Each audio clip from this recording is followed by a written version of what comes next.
Hi, Shreans. I think there's some issue with my audio. Hi, Navki. No, we can hear you well.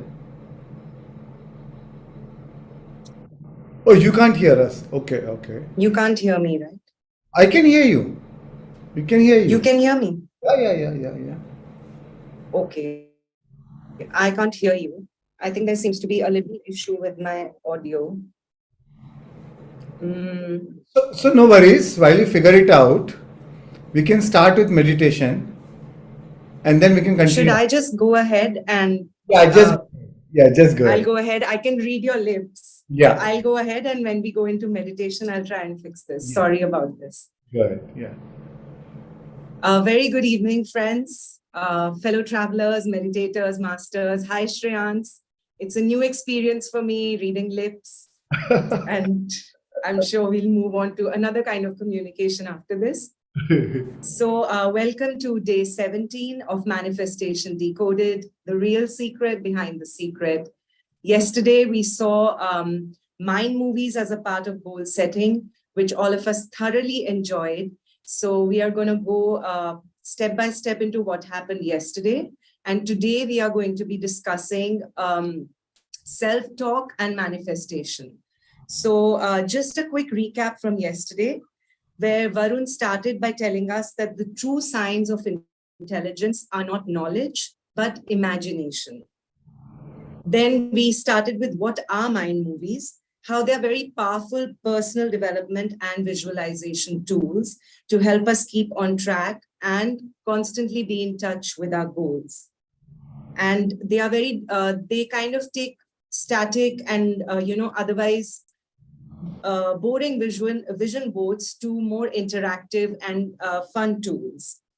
They are generally short, say around 3 minutes, and they can be as personalized as we want them to be.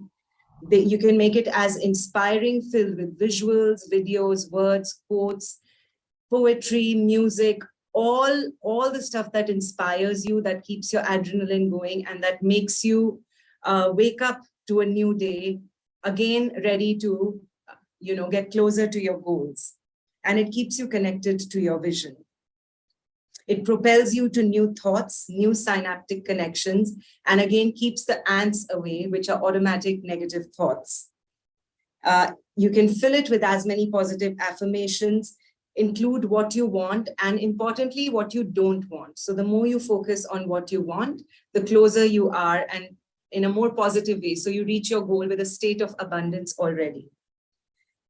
Important, keep it in the present tense. I am rather than I will be.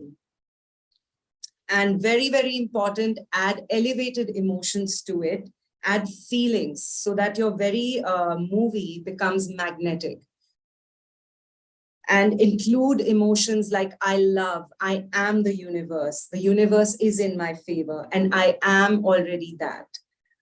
And then, of course, the images and music plays a big role, which not only do we see in the mind movies, but also during meditation. So music has a way of, aiding our frequency to get tuned faster. And it makes your mind familiar consistently with the future that you are wanting to create. Then we went on to discuss mirror neurons, which we had discussed in an earlier session as well. So how the mirror neurons don't really know the difference between real experience and imagination. So when you're feeding them with these visuals and this music and your affirmations, they believe that it's already happened for us. So therefore, you program your brain to believe the future is already here and you're living it. Also, when you watch it with feeling, with emotion, not just as an objective observer. So watch it with full elevated emotion, the same emotion you've put into it in the first place. And when you feel that state, you produce that state. Also, the ideal time to watch your mind movies is one, when we wake up in the morning, when we are still fresh and filled with hope for a new day. That's a good time to watch it. You're in a good state. And then one is just before going to bed. So in both the mind frames, you are more receptive. Then we watched 3 movies. First was the generic one, which was very, very inspiring, full of affirmations and very elevated music. And it spoke about how I am aligned and the universe feels me. I am love. And it spoke about the soul and what warms it. Then we went to Varun's Mind movie, which was extremely personalized and very, very inspiring, which had his family and friends and his work goals and fitness goals. And of course, we all had the pleasure to also, be an audience to his fantastic singing. And then was Shreyans's Mind movie, which was again very, very top quality, very inspiring. It becomes a template for a lot of us to, go forward and know what all we can include, and that there is no limit to imagination. And we ended with a very inspirational video of Nick Vujicic, which again reiterated that the only barrier between you and your imagination is you. So there are no limits, friends. And today, before we go into self-talk and manifestation, here is a short verse, which, Shreans, today I won't be able to hear your feedback, but your smile is good enough. So just a short verse. I saw you wondering the other day. Sorry, friends, just a short this thing. I wrote this as a letter to myself because it's self-talk, so it's written as a letter to me. I saw you wondering the other day, what makes me so incomplete? I saw your tears in the mirror, eager to deplete so many parts of you. I want you to know, while you stared at the tears, you missed the ocean looking back at you. It wanted you so much to repeat after it and flow. All it said to you was, I am whole. I am whole. Beautiful, beautiful. Awesome. Shreyans, please take over. Right. So thank you, Navki. Beautiful. So now we'll start with meditation. So today we are going to do Anapanasati meditation, and the whole duration will be 60 minutes. So initially we'll do Anapanasati, which is brain coherence, and we'll end it by heart coherence. So we have done this before, so we're going to repeat the same meditation now. 60 minutes, Anapanasati. So let's begin, friends.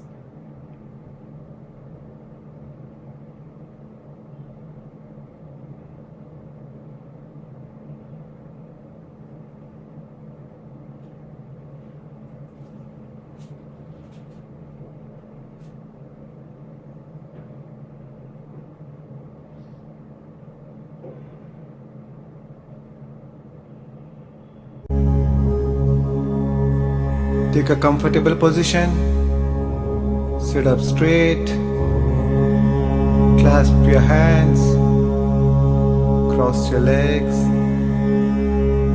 eyes closed. This form of meditation was originally taught by Gautam Buddha. Ana means in breath, Pana means out breath, and Sati means to be with. So Anapanasati means to be with your in-breath and out-breath. Buddha discovered that when you are with your in-breath and out-breath, you cannot be with your thoughts. So you can't be with your inhalation and exhalation and with your thoughts at the same time. As you bring your awareness on your nostrils, slowly, you drift away from your thoughts and you enter a state of no mind. When your mind becomes empty, you draw immense cosmic or pranic energy. This energy is the original source of energy. It is the original medicine.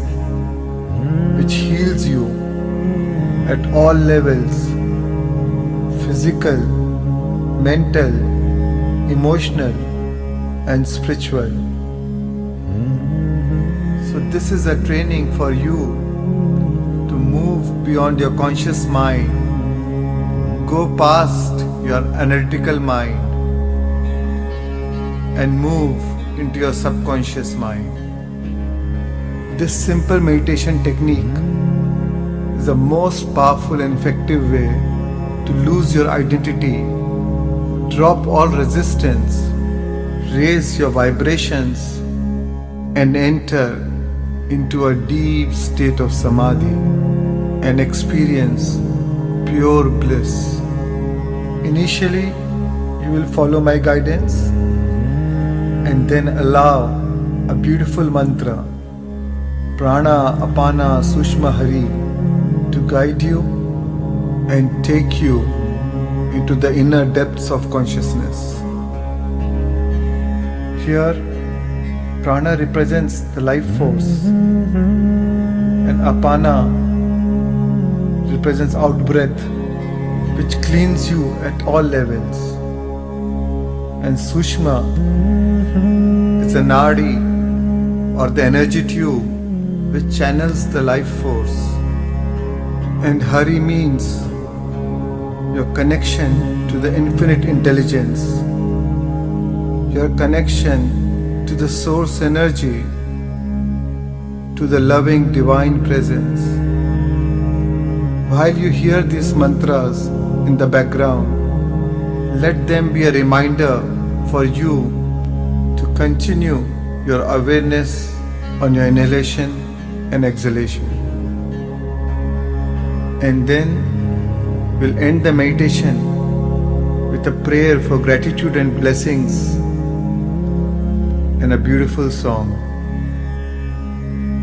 So I welcome you, dear friends, in this deep, powerful meditation. I hope you enjoy it.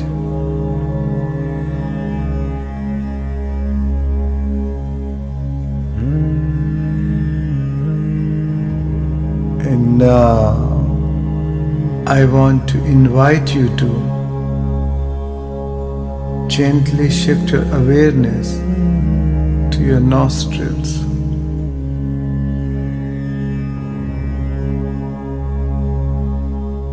Take one deep breath in through your nostrils, and as you breathe out, relax.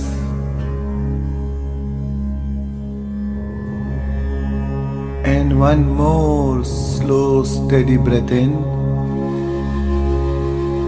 and as you exhale,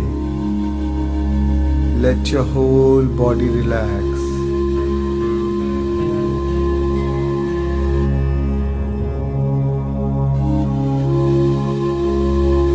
Shift your awareness from the world around you to the world inside you.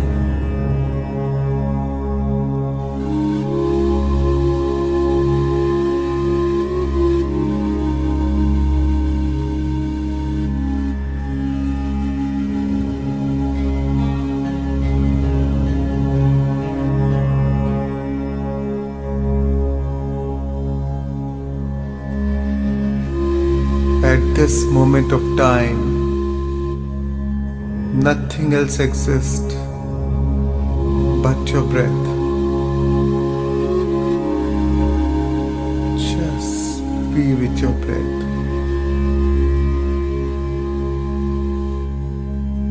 Normal, natural, simple, easy, relaxed breathing.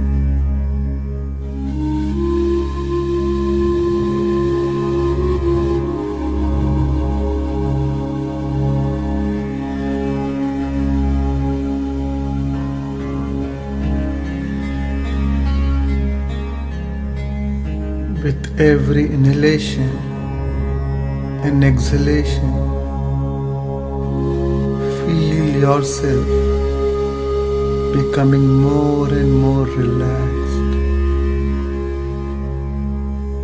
Feel the wave of relaxation sweeping your whole body.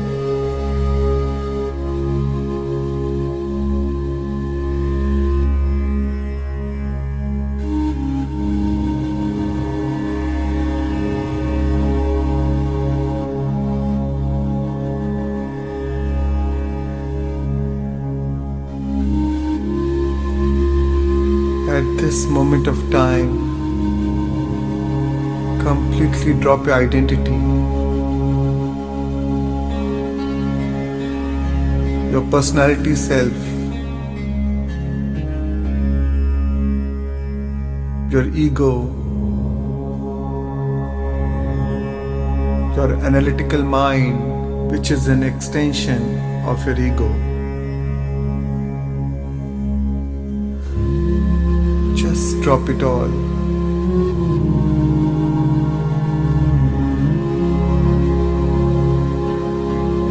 And become pure consciousness.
Withdraw your attention from all people, places, things, time and events, and just be with your in-breath and out-breath, and feel your whole body sinking into this generous present moment.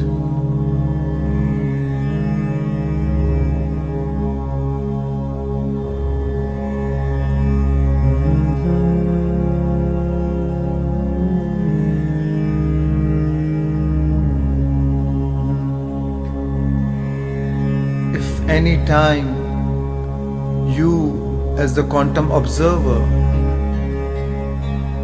find your mind returning to the known, to the familiar, to people, to things or places in your known familiar reality, to your body, to your identity, to your emotions tied to the past or the predictable future, simply become aware of your in-breath and out-breath and become one with your breath.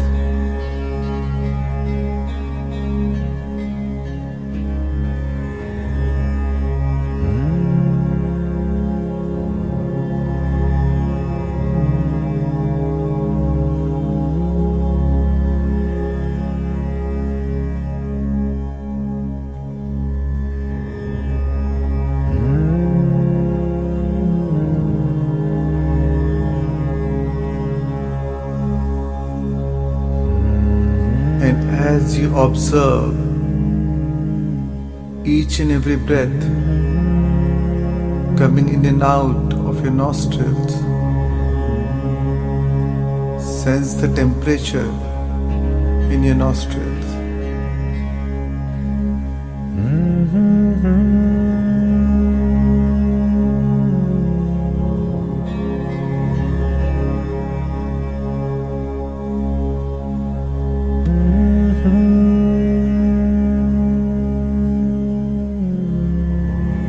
Notice the sensations of the air as it moves in and out of your nostrils.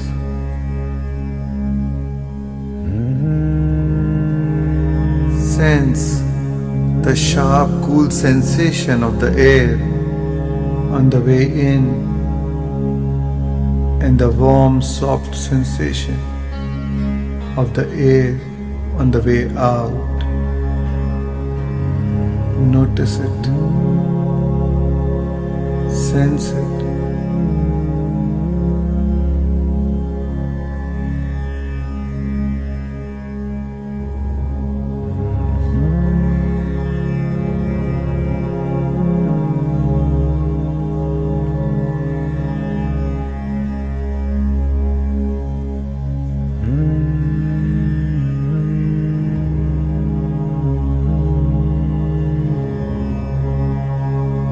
Each and every breath is keenly observed.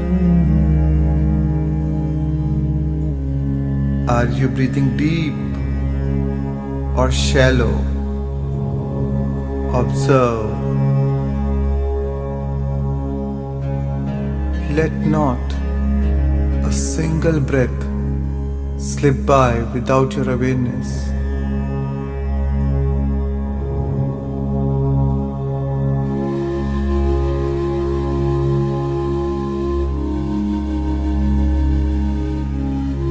Any time your attention seems to wander away with your thoughts, come back to your breath. Bring your attention back to your nostrils and become one with your breath.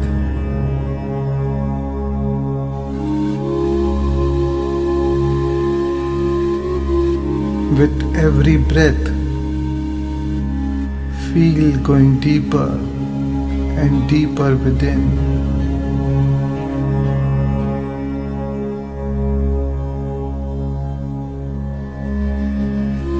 Go deeper. Drift deeper.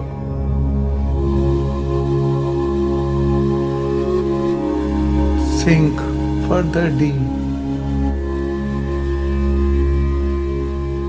And even deeper still.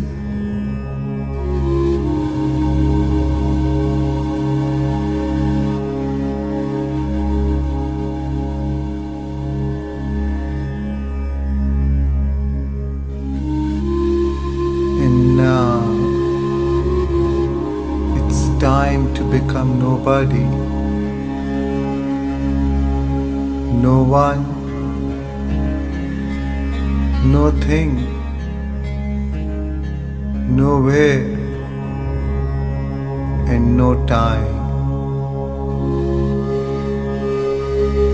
Transcend beyond time and space. Become less matter and more energy.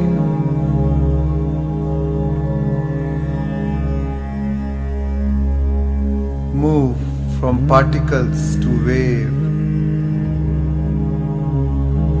and become pure consciousness.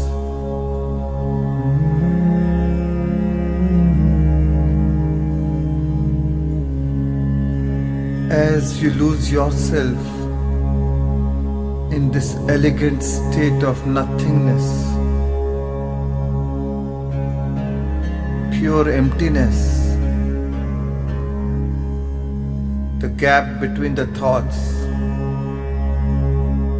is the state where you tune in to the quantum field of infinite possibilities.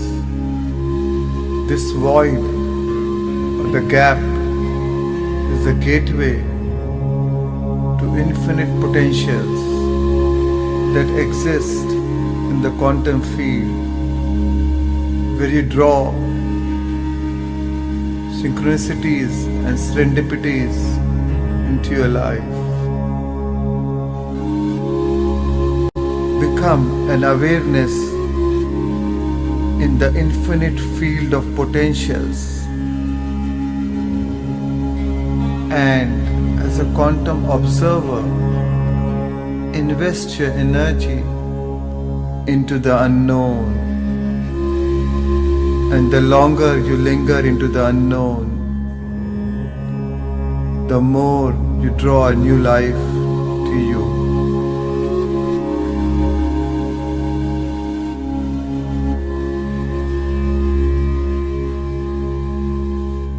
So simply become aware that you're observing the unknown and surrender your consciousness back into the void.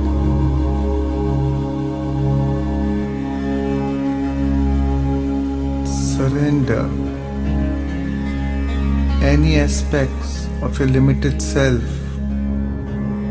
to join the greater self.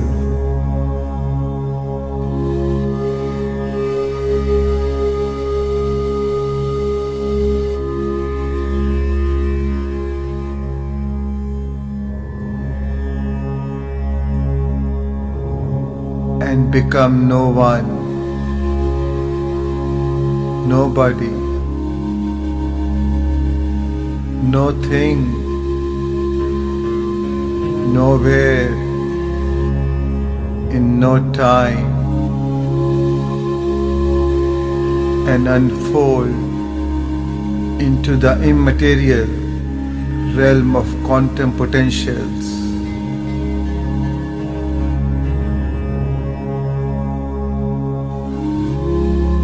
Stay present.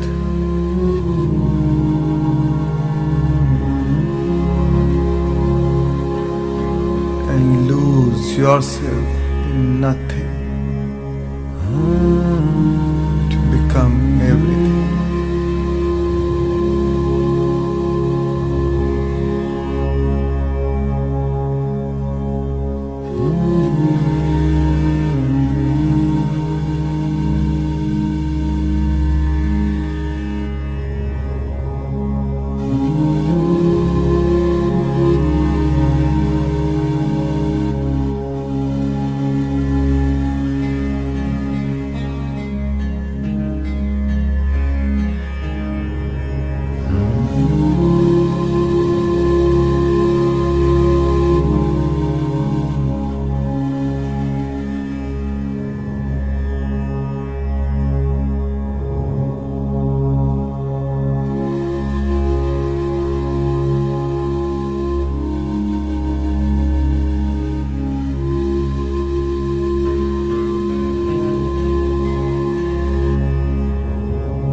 Now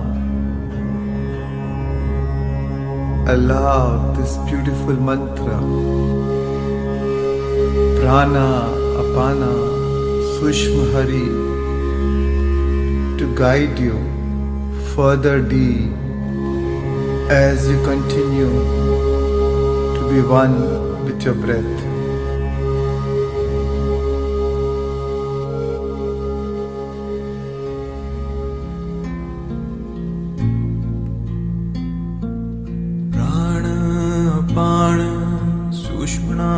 Hari Hari Har Hari Har Hari Har Hari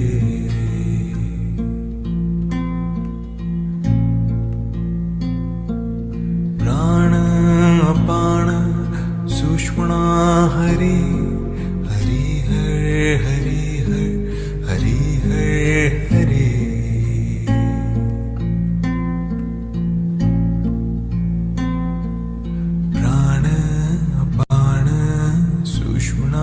Hari Hari Hari Har Hari Har Hari Har Hari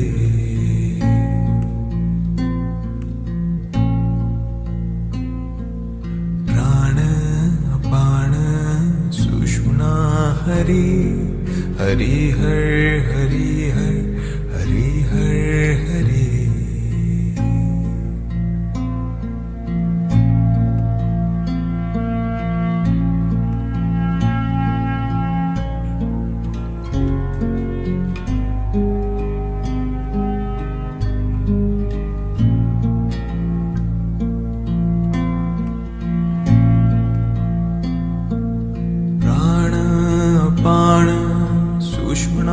Hari Hari Har Hari Har Hari Har Hari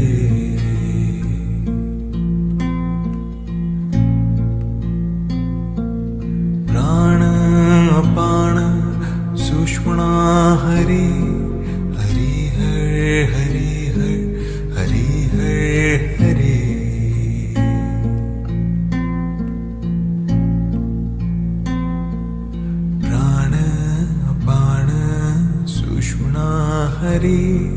Hari Hari Har Hari Har Hari Har Hari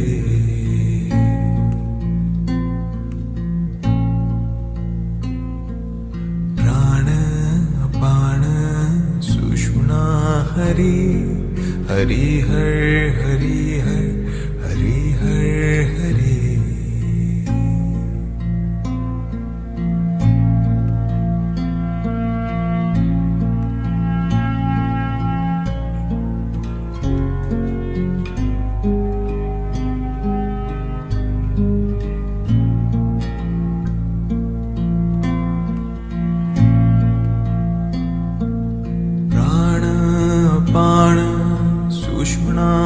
Hari Hari Har Hari Har Hari Har Hari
Hari हर हरि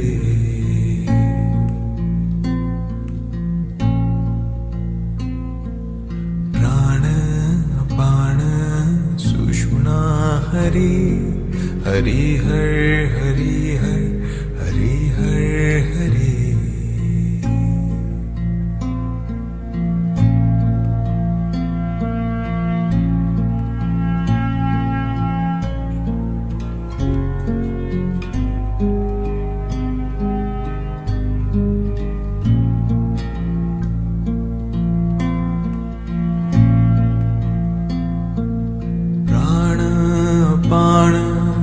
सुषुम्ना हरि हरि हर हरि हर हरि हर हरि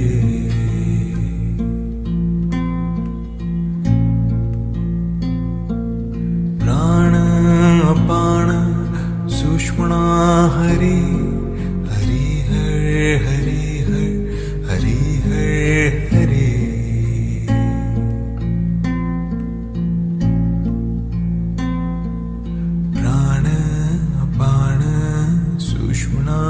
हरि हरि हर हरि हर हरि हर हरि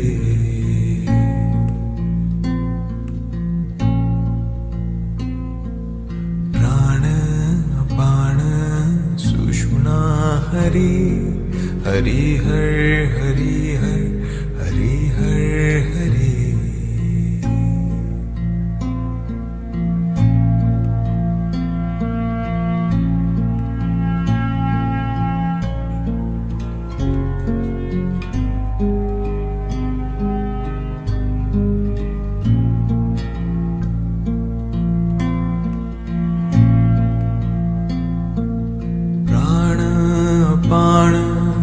सुषुम्ना हरि हरि हर हरि हर हरि हर हरि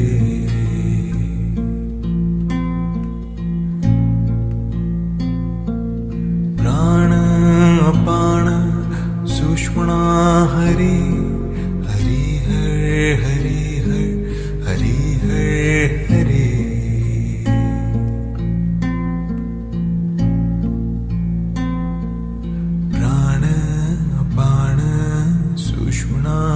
हरि हरि हर हरि हर हरि हर हरि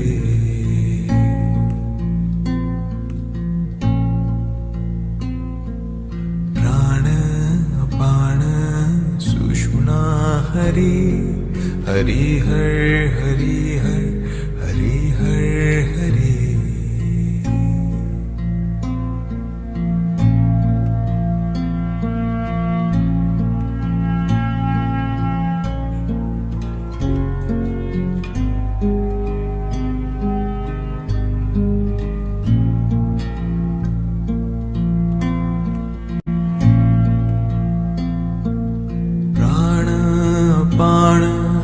सुषुम्ना हरि हरि हर हरि हर हरि हर हरि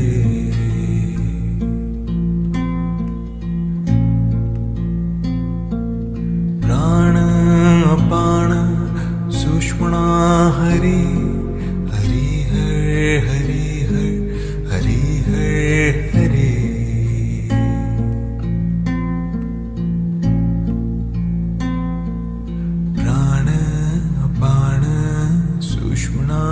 हरि हरि हर हरि हर हरि हर हरि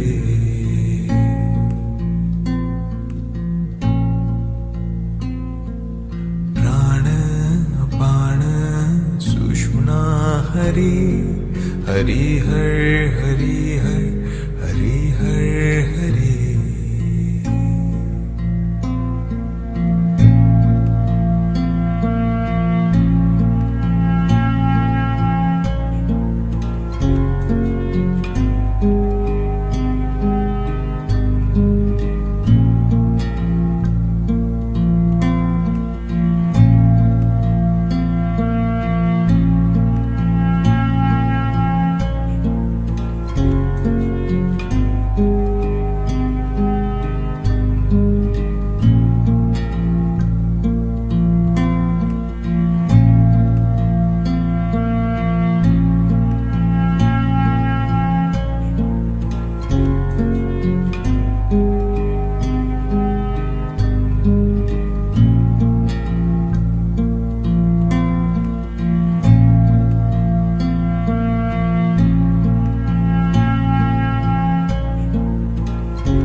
हरि हरि हर हरि हर हरि हर हरि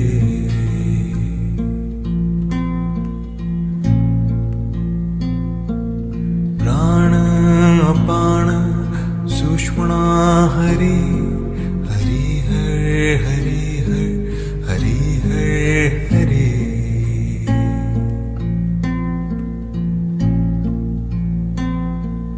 प्राण अपान सुषुम्ना हरि हरि हर हरि हर हरि हर हरि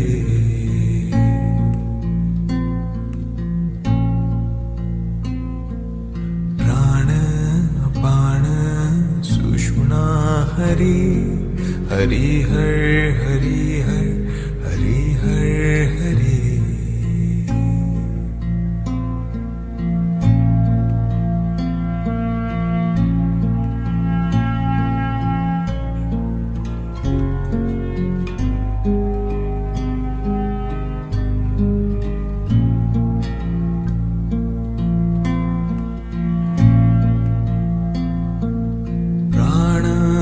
प्राण सुषुम्ना हरि हरि हर हरि हर हरि हर हरि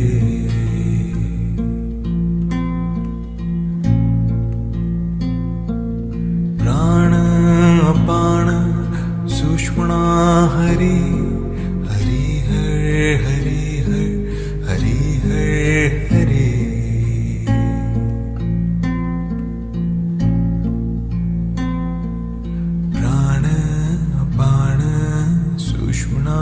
हरि हरि हर हरि हर हरि हर हरि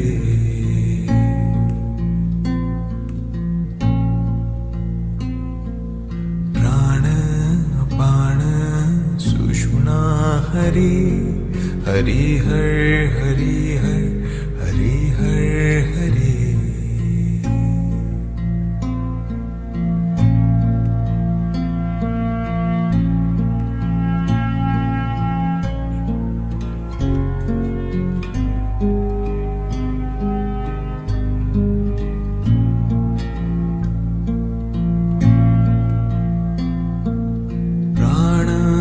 प्राण सुषुम्ना हरि हरि हर हरि हर हरि हर हरि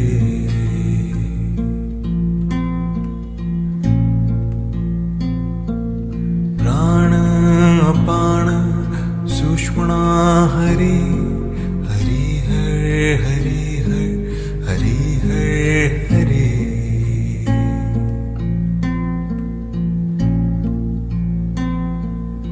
प्राण अपान सुषुम्ना हरि हरि हर हरि हर हरि हरि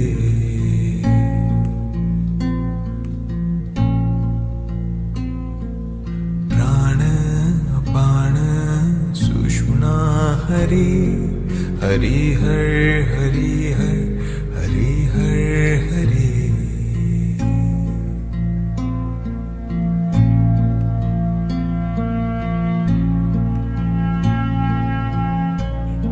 प्राण अपान सुषुम्ना हरि हरि हर हरि हर हरि हरि प्राण अपान सुषुम्ना हरि हरि हर हरि हर हरि हरि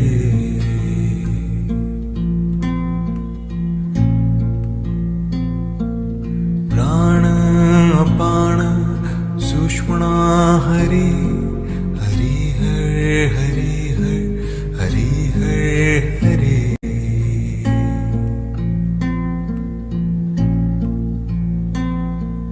प्राण अपान सुषुम्ना हरि हरि हर हरि हर Hari Hari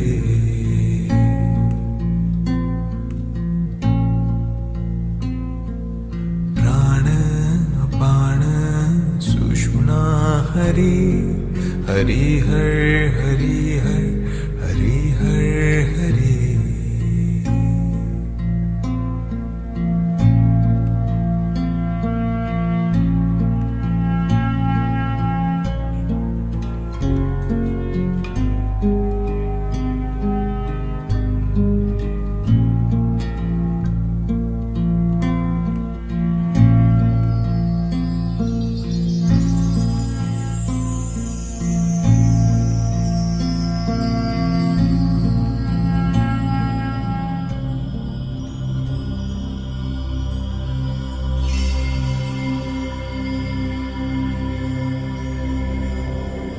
And now, gently shift your awareness to the area of your heart, allowing your breath to move in and out of the sacred center.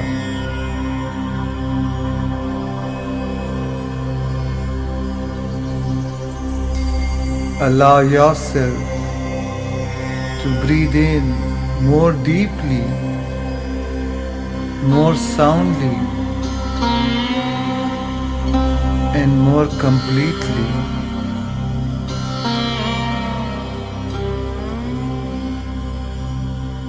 And as you breathe from this creative center, focus on your feelings.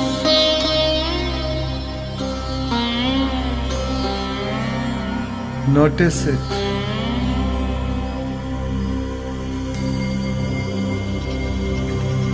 Remember, where your attention goes, your energy flows.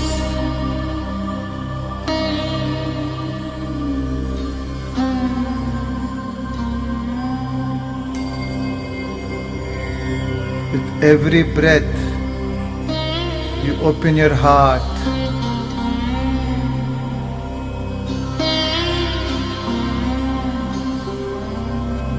With every breath, activate this creative center. Furthermore,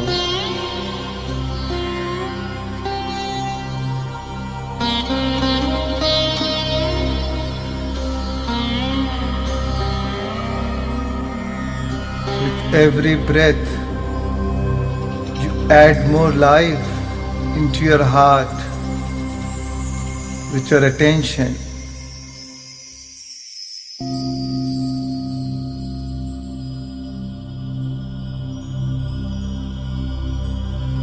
feel the expansion in your heart. Feel your connection to the source energy, as you know that your source is the ultimate resource.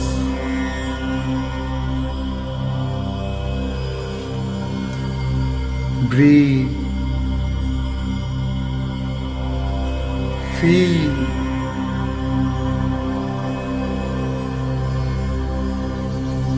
and move into a new state of being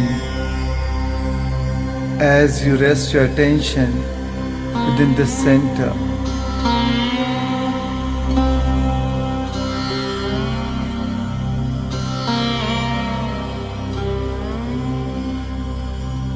Feel immense joy, immense gratitude. Feel immense love.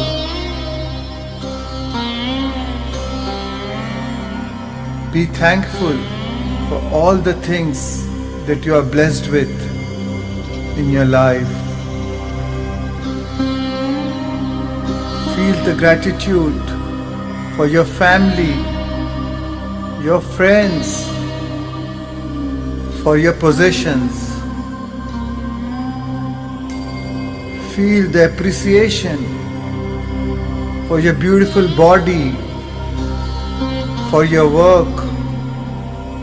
Feel the love and connection with plants, animals, with nature, with Mother Earth, which nourishes us.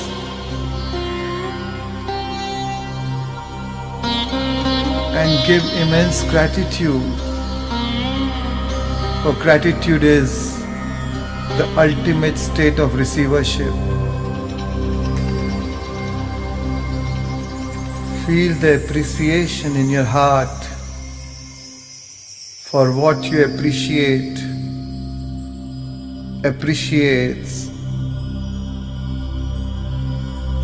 Feel immense care, compassion,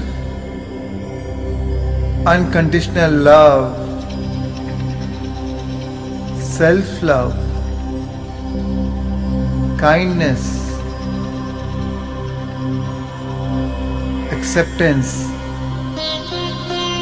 and humility.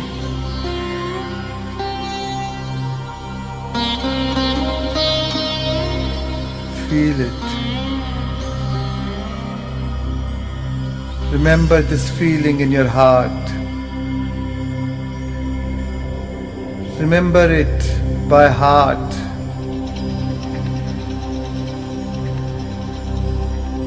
Your heart is the bridge that connects you to your source. Remember, when things change inside you, things change around you. Feeling a state produces that state. As whatever you emotionally embrace will ultimately slow down in frequency and energy into 3 dimensions as matter. And now, Divine One, sentient being, creator of destiny, center yourself by placing both your hands over your beautiful heart, your soul, acknowledging the sacred place that all things are created from.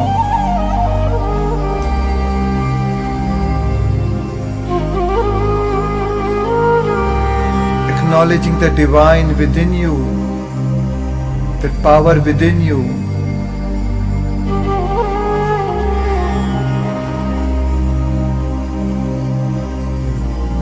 And now, I want you to bless your body, that it be lifted to a new mind, and bless your life, that your life be an extension of your mind, and to bless your future, that it would never be your past, and to bless your past, that it turns to wisdom, to bless the adversities in your life, that it initiates you into greatness, and that you see the hidden meaning behind all things. Bless your soul. Bless the divine within you as it moves in you, as it moves through you, and as it moves all around you. And finally, I want you to give thanks for a new life before it's made manifest, so that your body, as the unconscious mind, begins to experience that future now.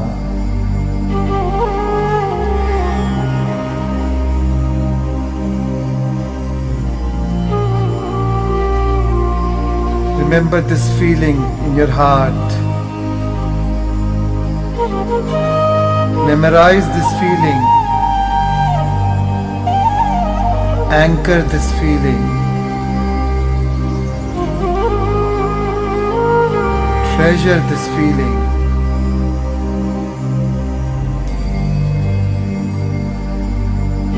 And remember by heart. Breathe. Feel. Smile. And radiate your love into life. And receive the love from all of life.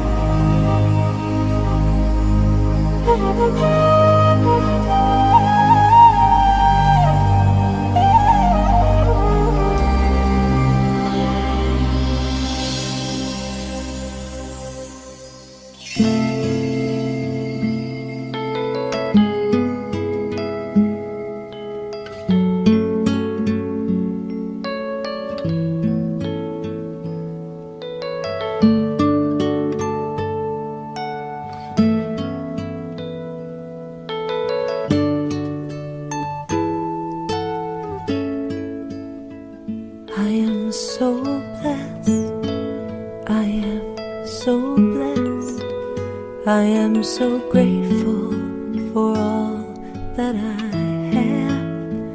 I am so blessed. I am so blessed. I am so grateful. I am so blessed. I am so blessed. I am so blessed. I am so grateful for all that I have. I am so blessed. I am so blessed. I am so grateful. I am so blessed. I am so blessed. I am so blessed. I am so grateful for all that I have. I am so blessed. I am so blessed. I am so grateful.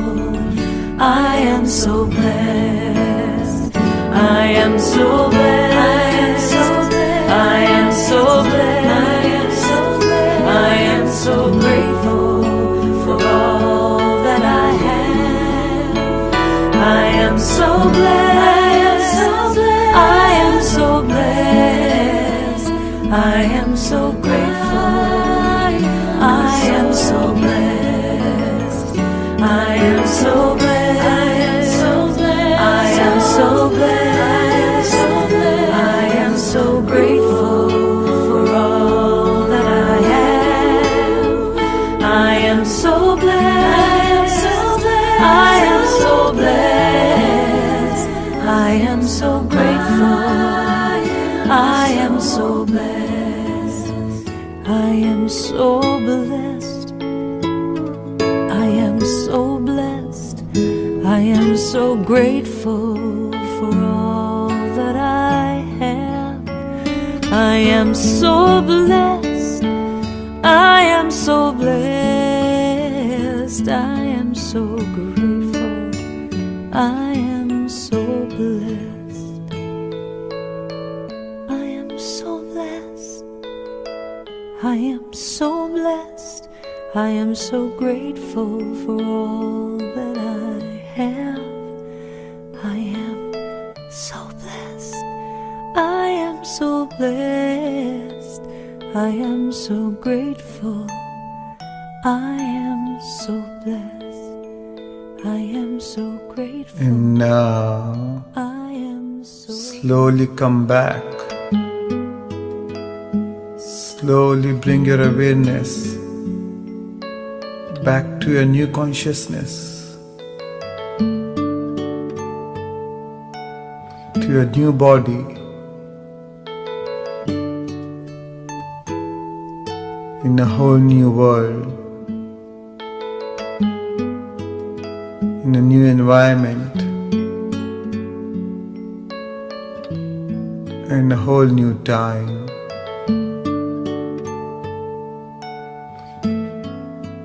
Take your time and slowly come back.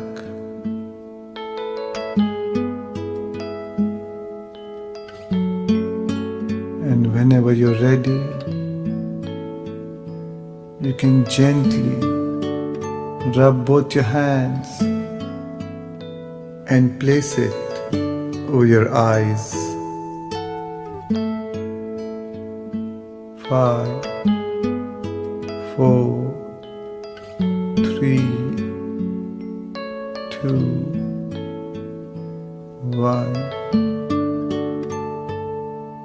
and you may gently open your eyes. Take your time and slowly come back, feeling blissful and blessed. Thank you for sharing these moments with me.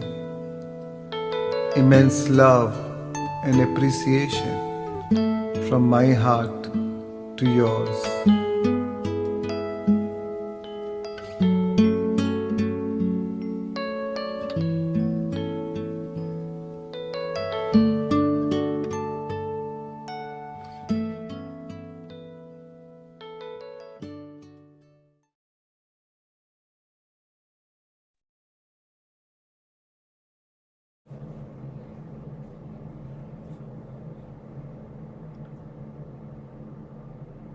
So thank you, thank you, thank you.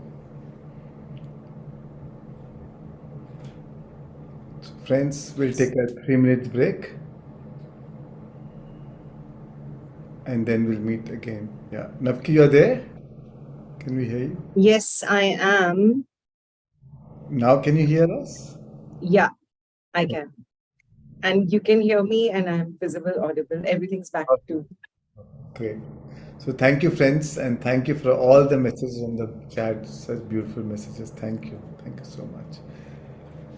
So we'll meet after 3 minutes.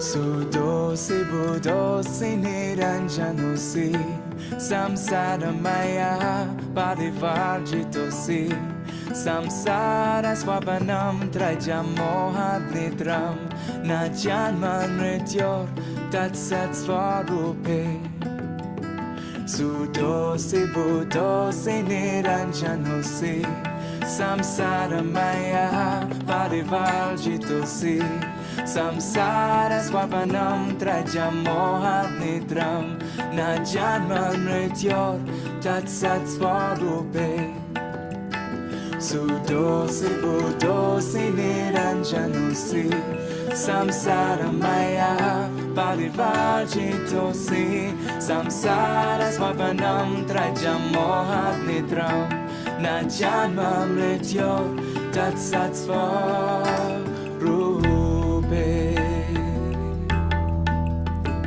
You are forever pure, you are forever true And the dream of this world can never touch you So give up your attachment and give up your confusion And fly to that space that's beyond all illusion You are forever pure, you are forever true And the dream of this world can never touch you So give up your attachment and give up your confusion And fly to that space that's beyond all illusion Tu es sempre puro, tu es verdadeiro E o sonho do mundo não vai te atingir Deixa os apegos, deixa a confusão E vão através de toda a ilusão Tu és sempre puro, tu és verdadeiro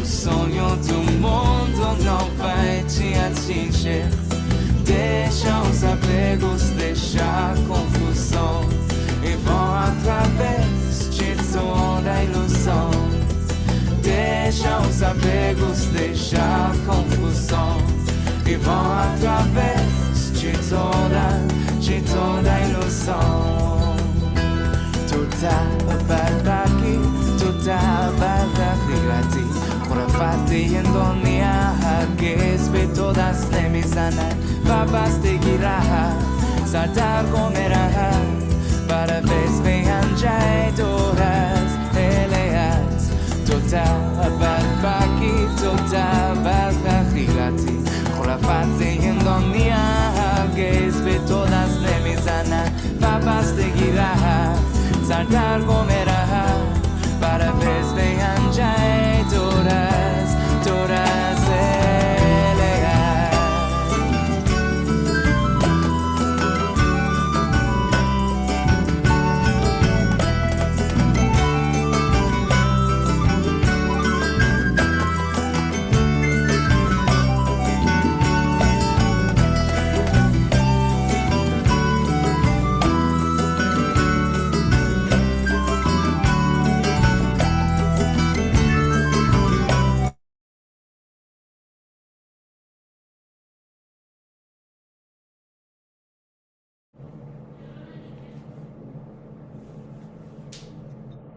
Just 1 minute. Okay.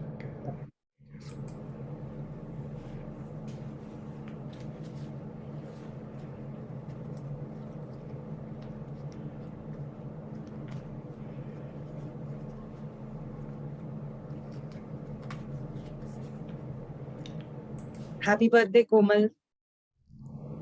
So glad you're spending it with us.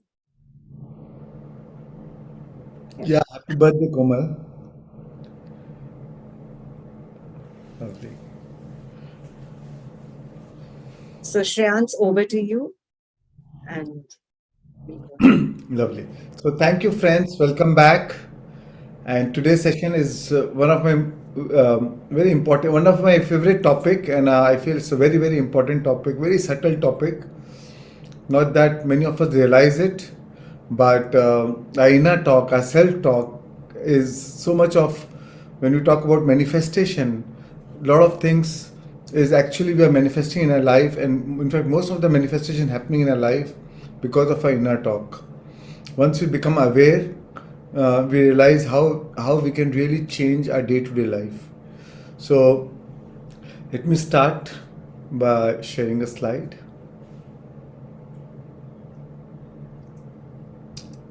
So friends, as human beings, we have two unique gifts, and which is only to us, as when you compare it with animal kingdom or any other living species, it is only unique to us as humans.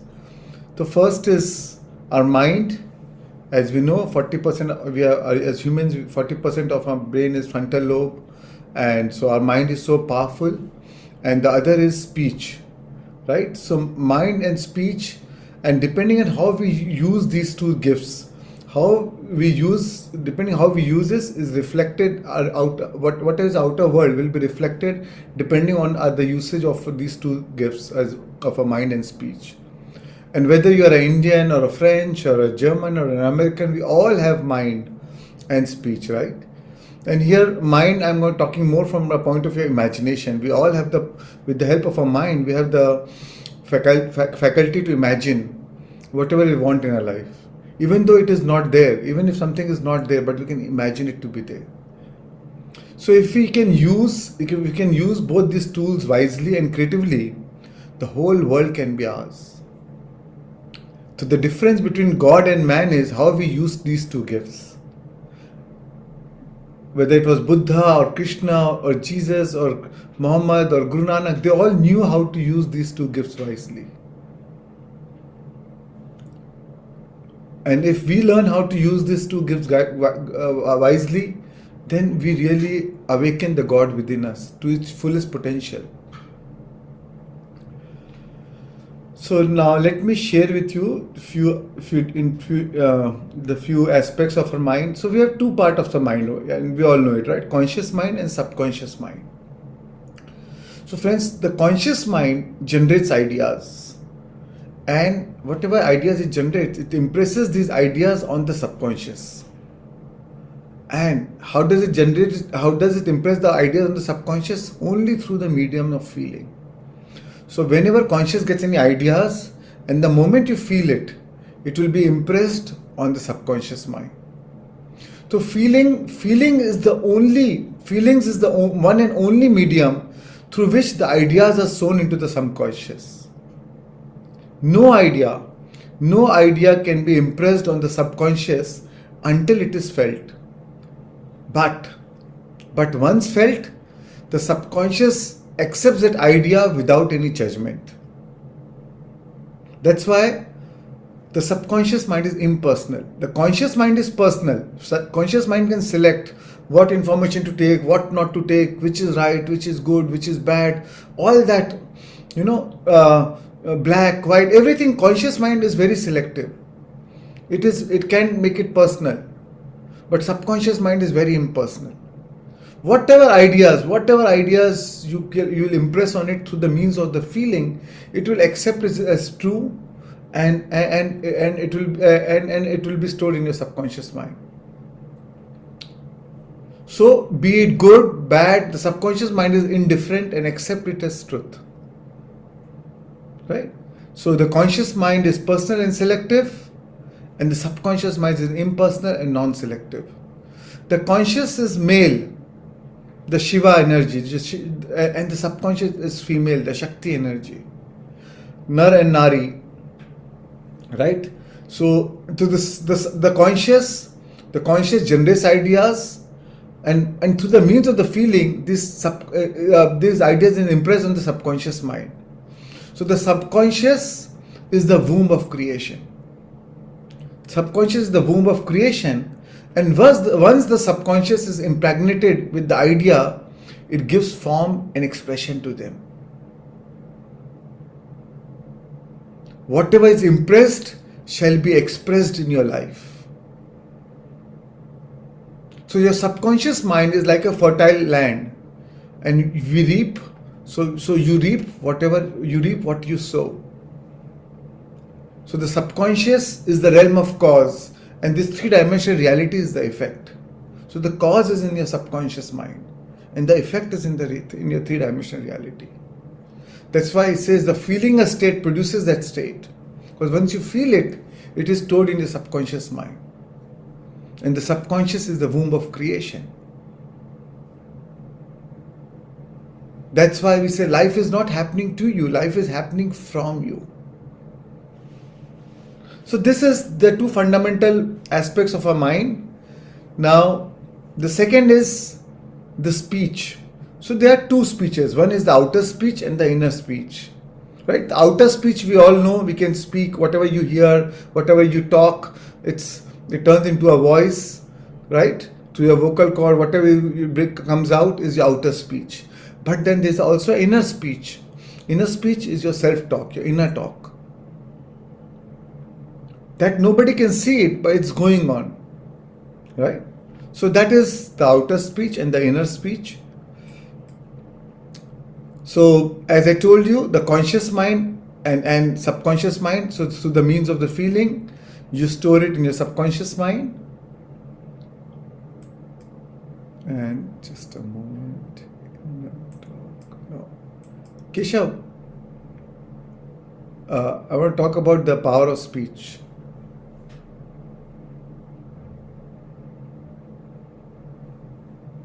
Just a minute.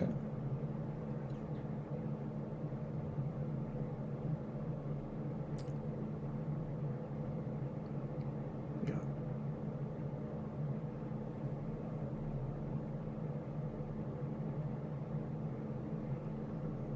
Sorry, friends, just a minute. Yeah. So first I'm going to talk about our outer talk, right? We said about the speech, one is the outer speech, one is the inner speech. So first I'm going to talk about the power of our outer speech. So they say the poor mouth is equal to poor life. Whatever you speak, you manifest. So friends, our words are like seeds. When you speak something out, you give it life. Because words have energy. And the more intensely you speak, or the more emotionally you feel whatever you're speaking, the more you give it life. That's why every word you say is a blueprint that a mind and body works to make it real. So whether you realize or not, you are by speaking, you are actually prophesizing your future. And with repetitions, it becomes reality. So words are windows or they are walls. They can sentence us or they can set us free. Words are energy and can cast spells. That's why it's called spelling, because it can cast spells. So change the way you speak about yourself and others, and you change the life around you. So that's why it is always in all the religion, in all the scriptures, there's so much importance on how you speak, what you speak. Because words are energy. But so many times we keep reaffirming, we keep our focus on our problems, right? We keep talking about our problems. So your energy is only on the problem. So be aware and change what you're speaking. Because what you're not changing, you're choosing. If you keep fighting for your limitations, you got to keep it. And the more you talk about your problems, the more you keep it activated in your vibration and your vibration around you. So don't talk about the problem, talk about the promise. When you verbalize the thought, you give it a right to come to pass. That's why every sentence is an affirmation to yourself. Right? So many times we have been told regular use of positive affirmations. But actually every sentence is an affirmation to yourself. That's why be impeccable with your words. Because if you realize how powerful they are, then you'll be very careful with your words.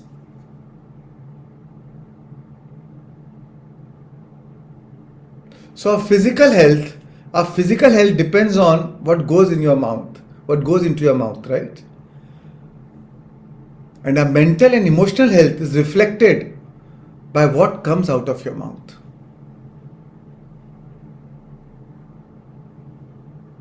The way a person speaks, you can tell about that person.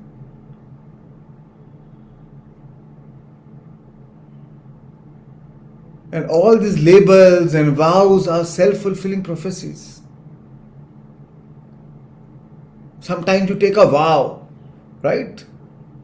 I'm not going to do this, or I am going to do this. And you do it when you do it with such strong intensity, or when you take a vow with such a strong intensity, it's a self-fulfilling prophecy. Whether it is positive or negative. Or sometimes we label people around us, we label our own kids. And what is happening when you do that? You are influencing them. They start believing it to be true. Children hear through their eyes.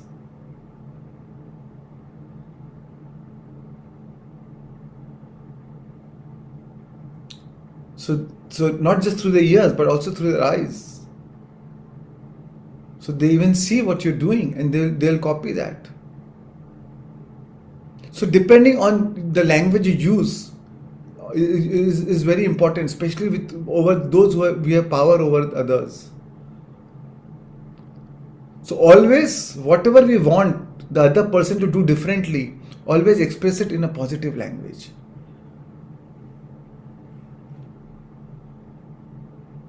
Do you know that only 10% of the conflict is due to difference of opinion? 90% of the conflict is due to wrong tone of voice. It is not just interpersonal. The conflict between communities, the conflict between religions, the conflict between nations. Just because a president of a country or one leader of one nation spoke wrongly about about a leader of another country, two countries are fighting. And history is a proof. Millions of people have died just because somebody ticked off by the way the other person spoke about the other person. So only 10% conflict is due to difference of opinion. 90% is due to wrong tone of voice. So say as request, not demand. Demand response is either submissive or rebellion. Right? Sometimes we see with our children, right? Either they become very submissive or they become rebel. As Varun said in his class, right? In Brave New Ways, 0 to 6, they are into the delta state. Then 6 to 12, they are into alpha state. Then from 12 onwards, they are experiencing beta. And then high beta later on as they grow further. So all of a sudden you see, my child is now talking back to me. What's wrong with him? How can he be like this? But all through, for the last 12 years, while he was only absorbing, you were speaking, you were saying a demand, not as request, because you had power over that child. Because he's an easy scapegoat. He or she, the child is an easy scapegoat, because if nowhere else is nobody else is listening, I can use my ego, my power over my child. And then either the child becomes submissive or the child becomes rebellion. And both are not good for the child.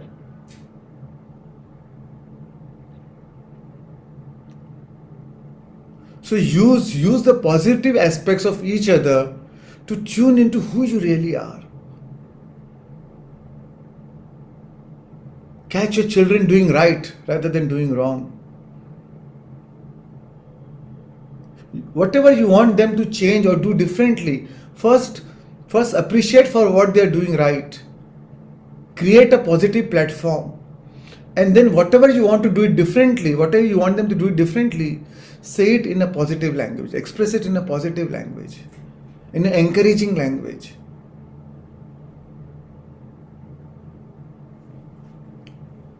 I'll give you an example of Thomas Edison. Thomas Edison is one of the greatest scientists, greatest inventors in the history of mankind. So when his mother died, when he became very popular, when his mother died, he found a letter in his mother's drawer, and he opened that letter. And when he saw that letter, he started crying. There were tears flowing in his eyes. So, what was that letter about? When he was in a school, the school principal wrote that letter to the mother, which mother never showed it to Thomas Edison. The school principal wrote a letter that your son is not able to catch up with the other children. He's not intelligent enough. And because of that, the teachers are finding it difficult for him to cope up him to cope up with the other students, other intelligence of the other students, and so we have no choice but to expel him from the school, because it is slowing the progress of all the other children also in the class. And the mother told Thomas Edison that, the principal told you that you are super intelligent. When he was a child, he said you are super intelligent, and because of your extra intelligence, other children are not able to catch up with your intelligence. So I am going to give you homeschooling. And Thomas Edison believed that. And then and he always believed it, and turned out to be the biggest inventor.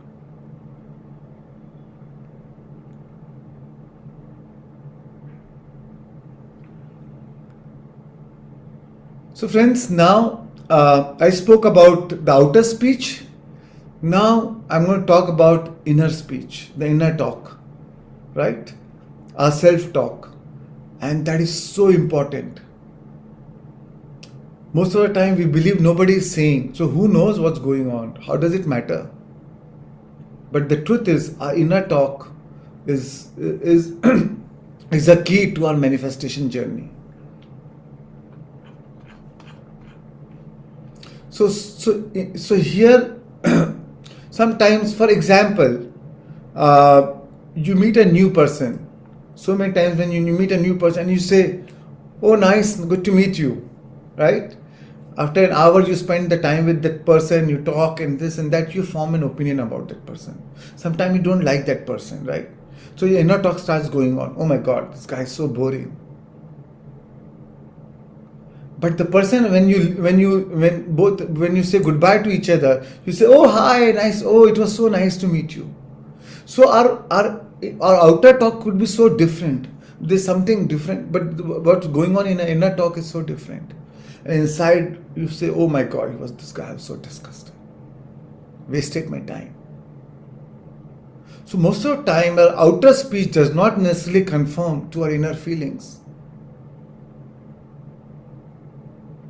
But just because It is but because your outer speech is different does not mean your inner feeling can be ignored, because the quantum field or the God or the higher power does not see the outer speech but the inner speech,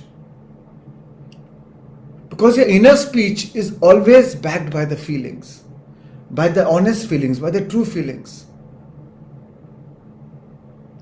That's why every inner speech is an affirmation to ourselves, because your inner speech directly goes into your alpha state, into your alpha brain. Because there is no resistance, right? Because you believe it to be true. If I believe that person was so boring, I believed it to be true.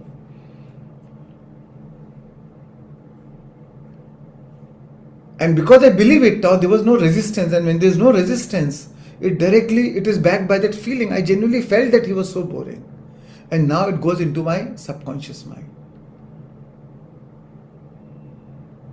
And when it goes into your subconscious mind, that is what manifests in the outer world. So it's our inner speech. It's our inner speech which is frozen as our outside world. Our whole individual world is a revelation of our inner speech. So control your inner conversation during the day. That's why awareness is so important. That's why Buddha said awareness is the key agent for change.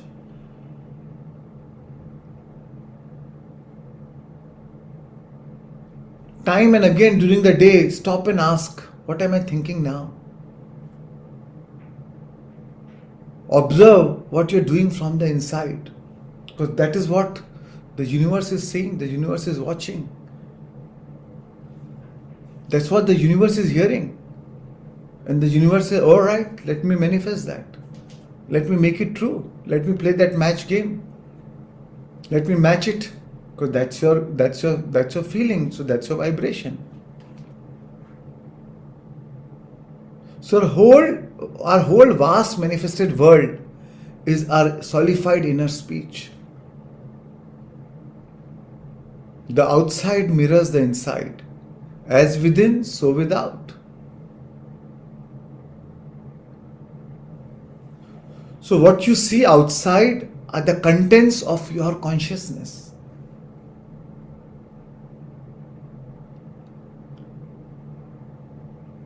What you see outside are the ingredients of your consciousness.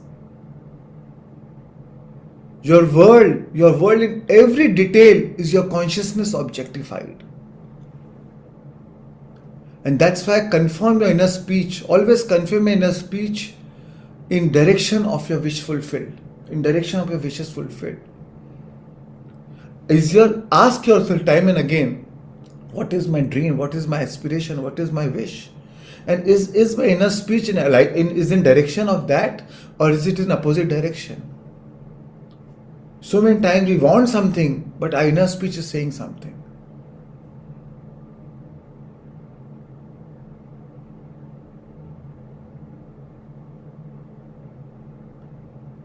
So what sentence will imply what you are now?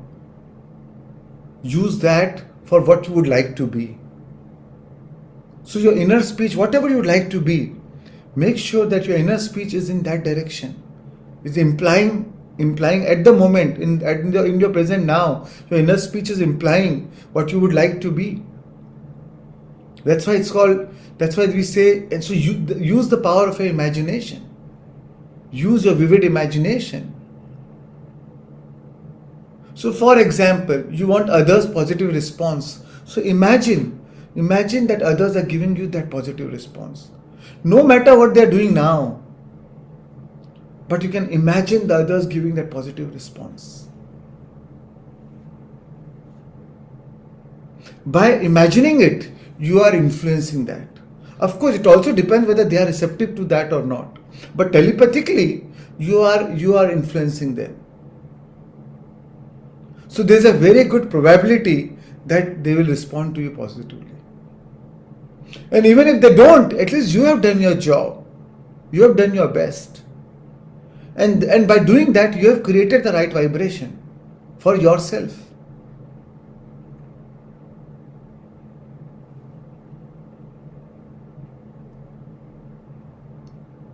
But a lot of times we take our relationships very personal. A lot of times, if somebody is not responding positively or not talking to you in a right way,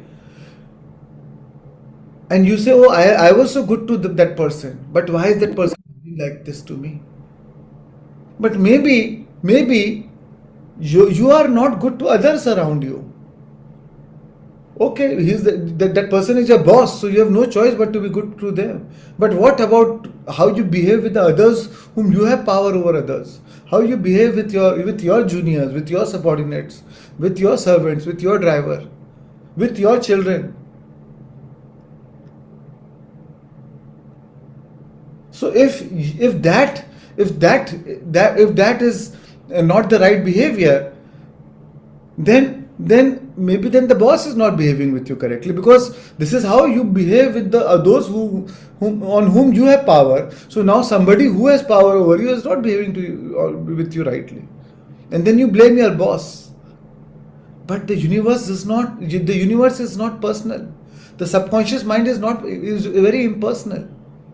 Whatever vibration whatever is your vibrational output, it will be represented by the people, by people, places, things, times, and events.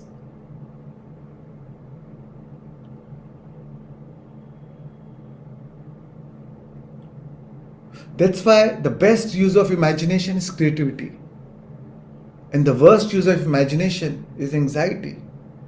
Because when you're in a state of anxiety, you're speculating the worst future.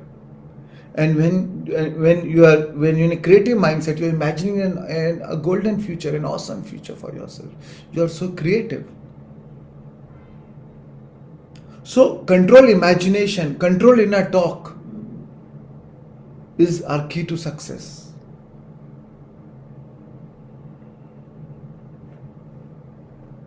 So to stop spending your thoughts, time and money. Everything in your life must be an investment. To spend means, when you're spending means there is no hope of return or to waste, right? And to invest means expecting a return on your equity. So same way, your thoughts are precious. If your inner talk is negative, then what is happening? You're consuming that energy. They are sucking energy out of you. Then you are wasting your energy. But if your inner talk is positive, is in direction of your dreams, your desires, is creative, then it enhances your energy. Then it is not you're not wasting your thoughts. You're investing your thoughts. Then there's a hope of there's a hope of return. Then you're not spending your thoughts. Spending means there's no hope of return.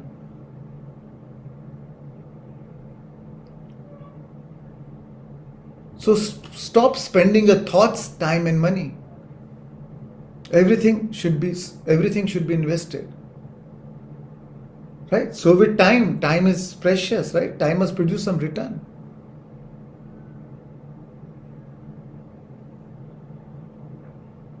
So our thought is nothing but our inner speech.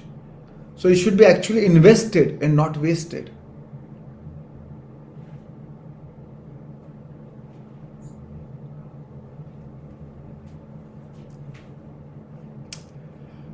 And we've seen it, right? So there are times within our own family, our most loved ones, including your spouse especially, your husband or wife, whatever. So we love that person, but our inner speech is in a different direction.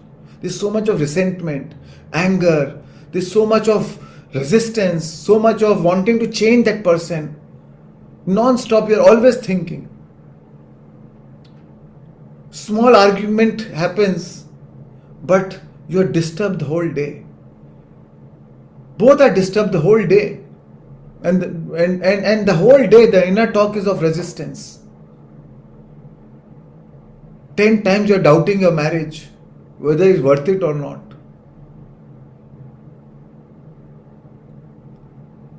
But you love that person.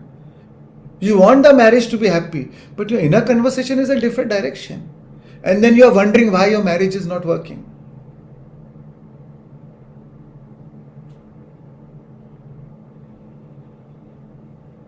And telepathically, whether both of you are communicating to each other telepathically with your inner conversation. And it is not about marriage, it could be in any relationship.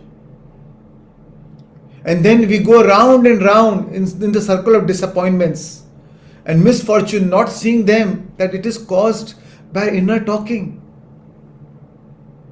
And instead we keep blaming others.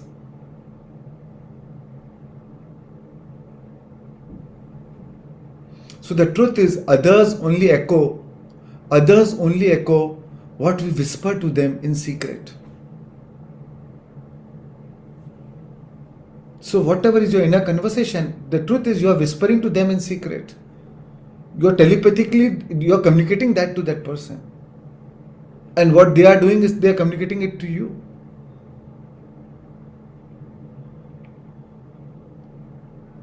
So all our events and relationships in our life is our inner world made visible.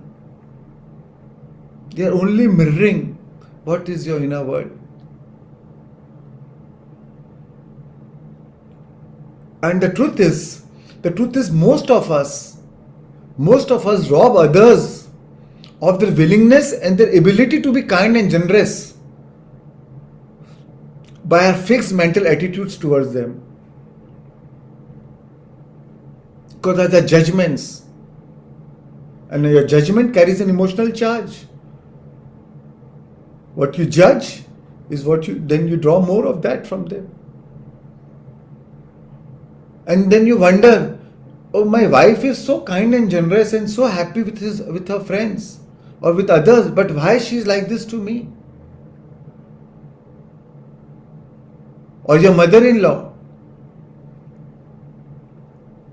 or your employer, your employee.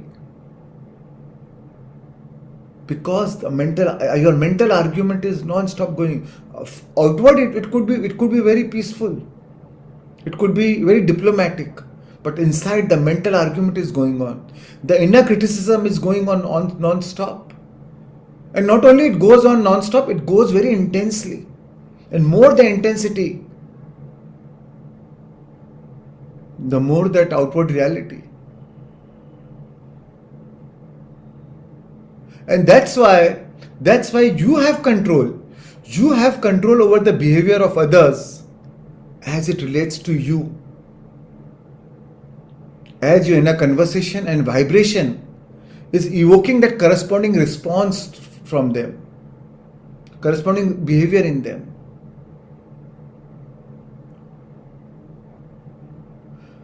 So friends, if we can learn to use our inner conversation creatively, we can actually enjoy the thrill of it. And you can experiment with it. And you will see the change the same day. It is so much of fun when you change your inner conversation. You will see same day, you will see the person behaving differently. People, the situations around you start changing. Subtly, but surely.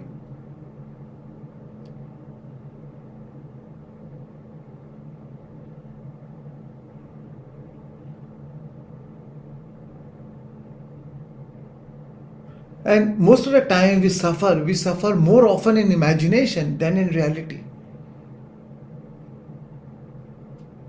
Because our imagination, depending on what we are imagining, your inner conversation is triggered.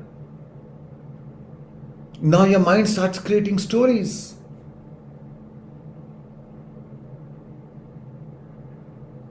We suffer not because of the situation, but because of our thoughts around it. Because eventually it is your thoughts, as you interpret that situation, that gives you suffering. Not the situation.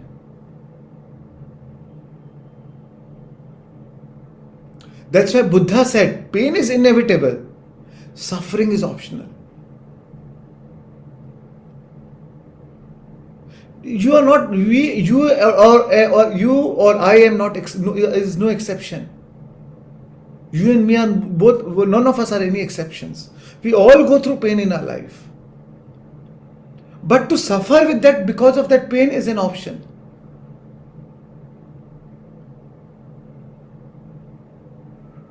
The problem is not the problem. How you think about the problem is the problem. That's why Wayne Dyer said, nobody can make you unhappy without your consent. Nobody can make you unhappy without your consent. No people, no place has power, or no event has power over you.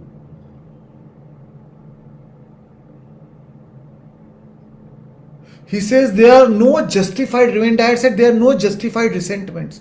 There are no justified resentments. No matter how much you try to justify.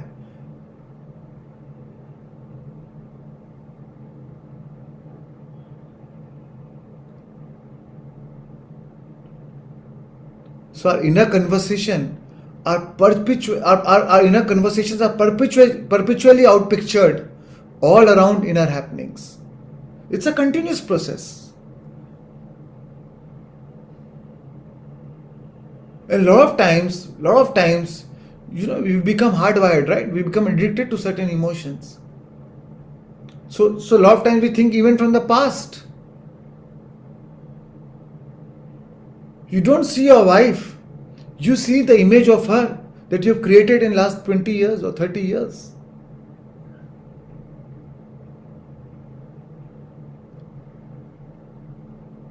Even before she has completed a sentence, we have already judged her because we already created her image, or anyone in her life, right? So every time you think about the negative event from the past, what happens? Your body produces the same chemical as when it happened. So that means you relive the experience simply because you haven't let it go.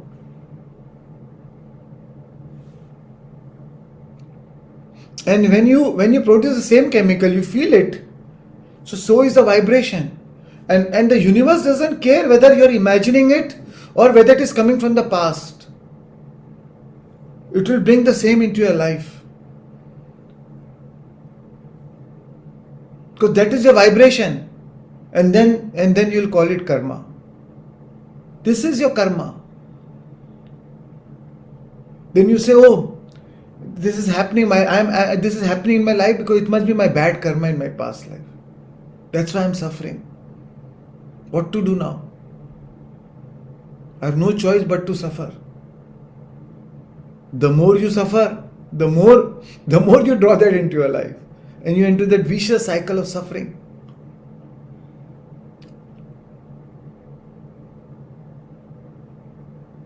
A lot of times we see good people suffer. They are very nice people, but they are suffering because of their inner conversation. Because they are still thinking of something which happened 20 years back, but they are not able to let it go.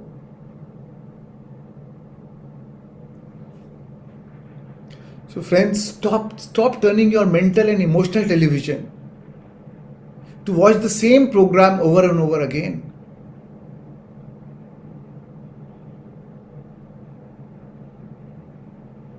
That's why a controlled inner conversation is the way to transform what you want to see and hear in the outward world. That's our free will. It is our free will. That's how free will overrides our karma. Because today, right now, you have a power to transform your emotions, our feelings, your inner conversations. And when you do that, you transcend your karma. So it's a choice. Either you can believe in your free will or fairy tales of your karma.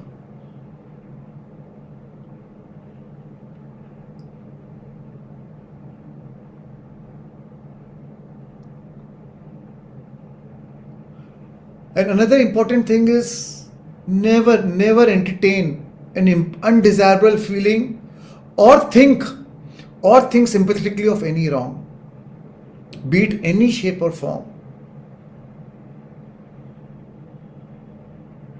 There's no point, do not dwell. There's no point dwelling on the imperfection of yours or of others. In fact, use the positive aspects of each other to tune your inner conversation.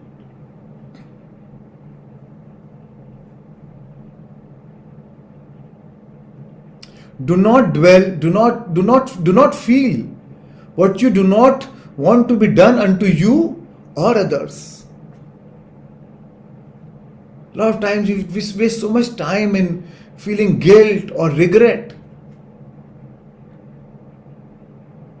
Every regret is a fresh blunder. The guilt in the emotional scale, the regret and guilt are the lowest on the emotional scale. It has the densest vibration. It pulls you down. It sucks you down. It sucks the maximum energy out of you.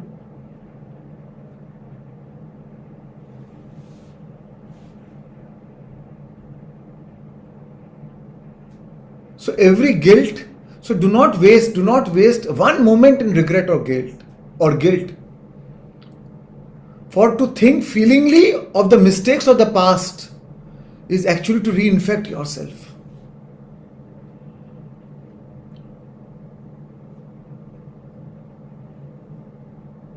You already made a mistake. Now, if you keep feeling about the mistakes of the past, now you're making another mistake.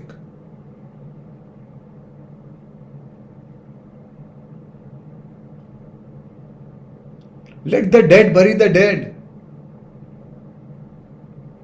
Every guilt is a fresh blunder.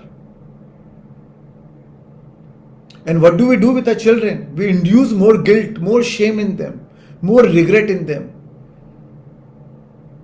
Remember what Einstein said, you cannot solve the problem with the same level of consciousness that created it. Now the consciousness of these emotions of regret, guilt, shame, do you think that it is going to transform, do good to yourself or good to your children? Yeah, we should admit our mistake. We should learn from our mistake. We should learn from our failures. But there's no point feeling guilty about it. So what? It's a part of human experience, making mistakes. We learn from mistakes. There are no failures, there are only lessons.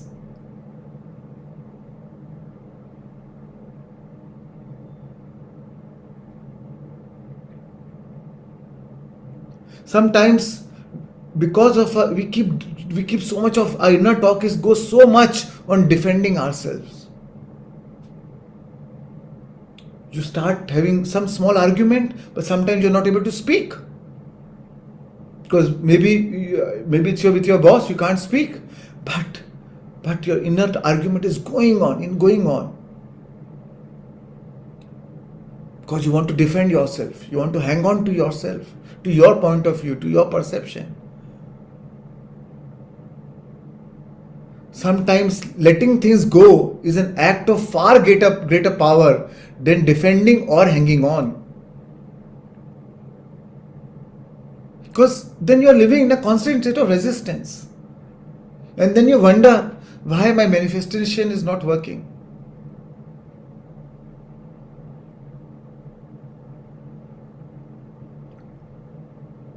So you can't get to where you want to go by mostly aware of where you don't want to be or what's missing in your life. And mind is very manipulative. Our mind unconsciously loves problems because it gives you an identity of sorts. It's coming. Ego loves problems. Ego always wants somebody on the other side. And in the topic later on master classes on ego, I'm going to talk much more about it.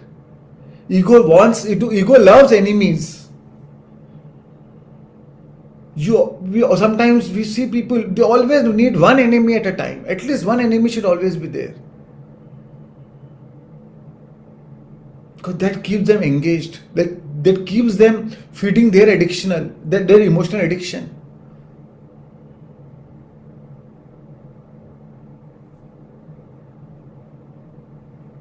So friends, withdraw your attention from inner thoughts of what's troubling you most. Because what you resist, you persist. What you fight, you strengthen. And that's why the time to give up the struggle is in the struggle. Anytime, be aware, day and night, whenever, be more and more aware of your inner thought. When your inner thought is of struggle, is about resistance, is about anger, frustration, that is the time to change the direction of your thought. The time to give up the struggle is in the struggle. That is the time where you can redirect it to focus on the solution, not on the problem. Because what you focus on expands. With every thought you are creating it. You're creating that future. You're creating that probability. Every thought is that manifestation. So we have to learn how to reach for better feelings. Thought by thought. Moment by moment. Because what you feel about, you bring about. And this is the law and whole life exists.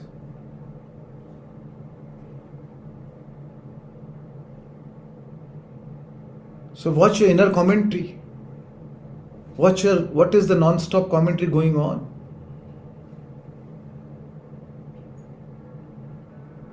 For what the universe sees, what the quantum world sees, what the quantum field sees, is your inner depth, sees into the inner depth of your being.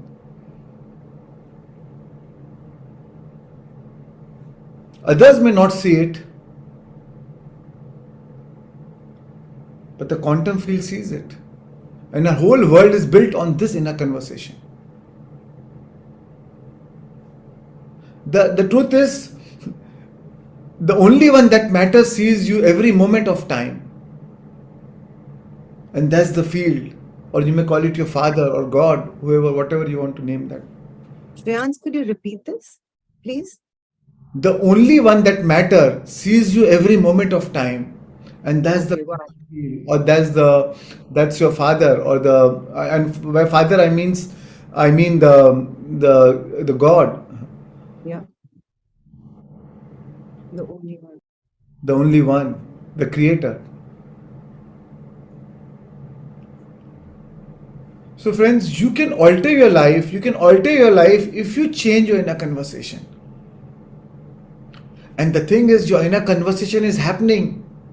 Morning, evening, day, night. It's going on and on. And then you take it to your, then it does not stop there. You even take it to your dreams. And even in the dreams, you're still talking. Sometimes, you see, you get up from a dream. You have some bad dream or some scary dream, and you get up and your whole body is sweating. Because your body does not know, your mind does not know that you are imagining it's actually happening. Even in your dream, even in your sleeping state, you are creating that vibration.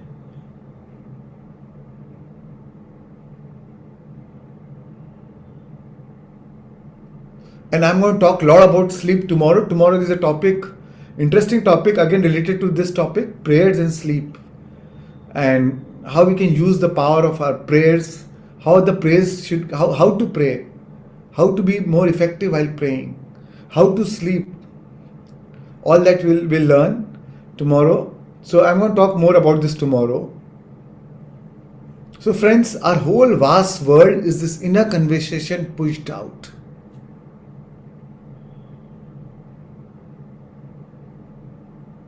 Because whatever is your inner conversation, you own it, right? You own your inner conversation. You always believe it to be true. You always accept it to be true. And what you own must come to you. Don't you want it? Anything you want that back. So if you own your inner conversation, that is what the universe will give it back to you.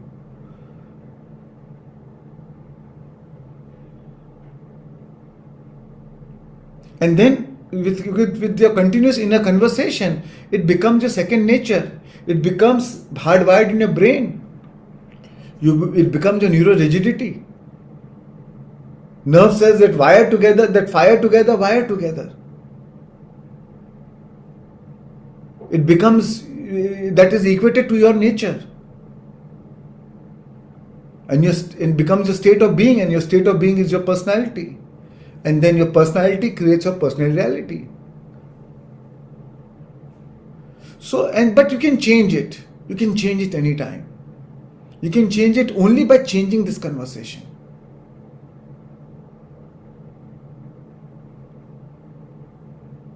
We are all Buddhas, we are all Christ, but only thing is we need to awaken ourselves. We need to become more aware. Every one of us is moving towards the fulfillment of being God or awaken that God within. All we need to do is to become more aware, more conscious. The more conscious we become of your unconscious thoughts, the more unconscious you will go during the course of the day. Because the moment you become aware, you become separate from that. That inner conversation loses its identity. Because now you're seeing it separately. You're observing it as a consciousness. The moment you become separate from it, the moment it loses its identity, then it loses its intensity. The moment it loses its identity, it loses its intensity. As long as you identify with that thought, it will become more and more intense. That's why awareness, being witness to your thoughts itself is such a powerful act. And it's a practice.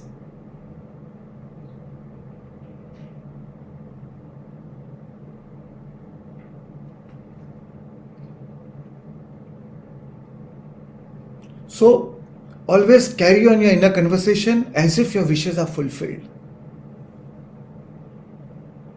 Even though it has not happened, but think it in that way, as if it's already happened. Let it be a thing of love.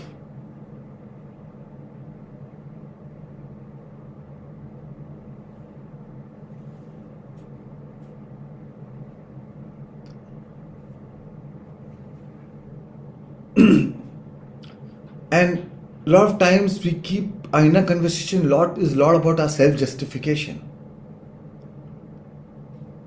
We keep justifying ourselves in our mind. We may not say to that person, but in our mind, we keep justifying. What I did was right. How can he talk to me like this? How can she talk to me like this? Because we want to keep justifying ourselves. And then days goes in just that thing. In just self-justification.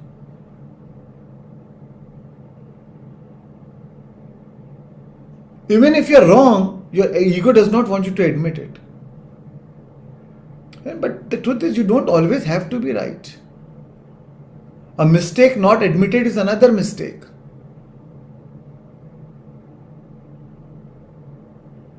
So friends, use the gifts of your mind and your inner speech wisely. Yes, remember, human beings, two unique gifts. Our mind and our speech. So why not use it wisely?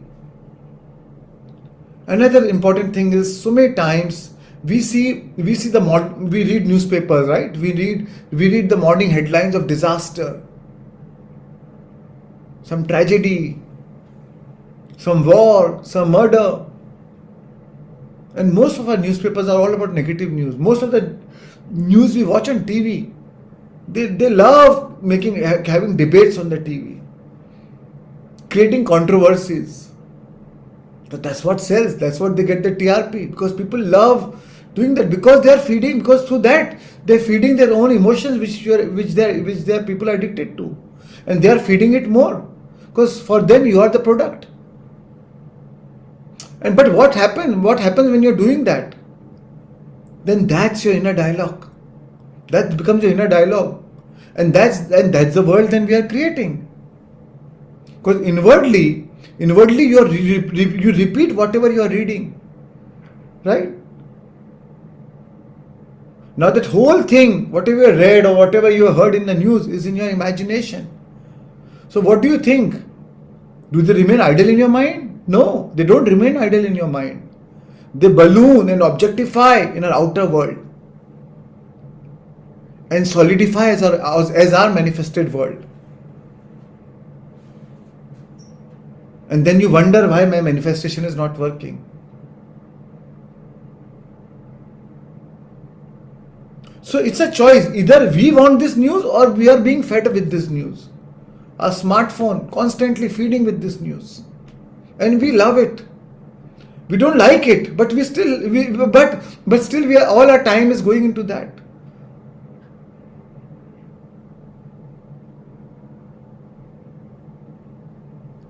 So a manifested world reflects what use or misuse we have done to these two gifts.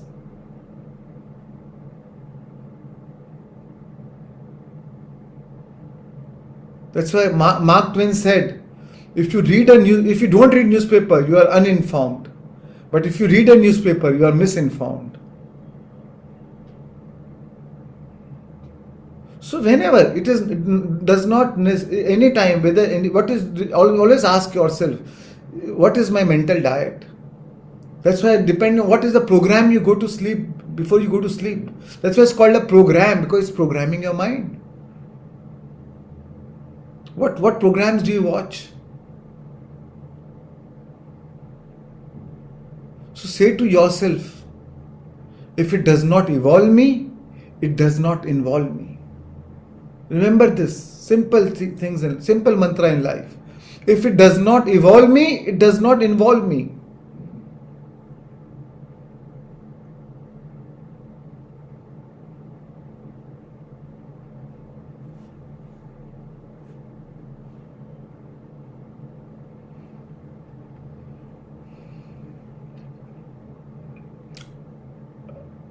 So I'll just take 5 more minutes.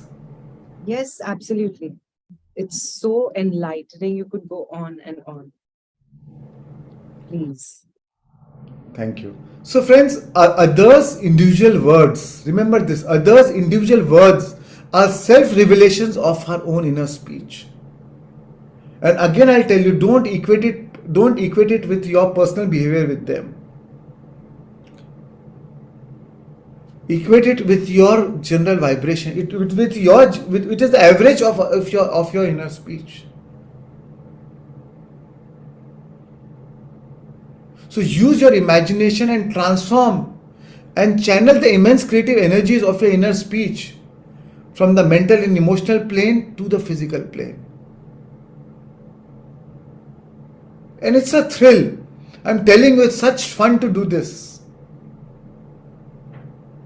I'll give you an example. Just now, 3 days back, I went to Amsterdam just for a day. I had a work. So me, my wife, and I was to pick up my son. So while on the return trip, we were in a different flights, and I wanted to prepone my ticket to the same flight, in which my son was. He was in a 2-hour earlier flight. So the day we landed, we went to the counter. And they said the lady was very strict, and she said, no, it's tomorrow, so we'll look at it tomorrow. This big line, we can't waste our time now, which is 24 hours later. And she was rude. And before reaching her counter, I was seeing her that, oh, she's positive and she's done it, right? But she was rude, and but I said, okay, fine. Whatever is in my highest good, it's fine. So what? If it happens, so be it. If it doesn't happen, so be it. It's okay. It's not a big deal. So we came back. Next day morning, again we went to prepone our flight. On the counter, I met the same lady, and I'm visualizing again in my mind, you're amazing. Thank you so much for doing this. I'm so thankful to you for accepting my request, my honest request. And when I went there, she said, I don't think so. There are no seats available in this flight. I doubt that I can give you the same seats. But wait, let me check. And she said, I'll upgrade you to a better class. I understand you're traveling with your son, so you want to travel with your son, so I'll upgrade you to a better class. And she upgraded us to a better class. Wow. And my wife is saying, oh my God, no, oh, I hope you don't go to the same lady, same counter. And we went there. And in my mind, I'm saying, no, I'll keep my conversation positive. And it's okay if it happens, it's okay if it doesn't happen. So what? Not a big deal. So your inner conversation can sometimes when you, in spite of your challenge and in spite of your problem, when you don't change what you are, when you don't go into the resistance mode, the universe will reward you for that. This is again a law of manifestation. And it will reward you more than you even deserved. Because you passed that test. The universe says, oh wow, in spite of this, you were emotionally you didn't let your vibration, you still didn't let anything lose your vibration. It's not that situation was not able to overpower your right vibrational state. Alright, so let me reward you. Let me give you more of the vibration which you are carrying now. And you will get a reward for it. And that often you will see it very soon. That could be very, very, very soon.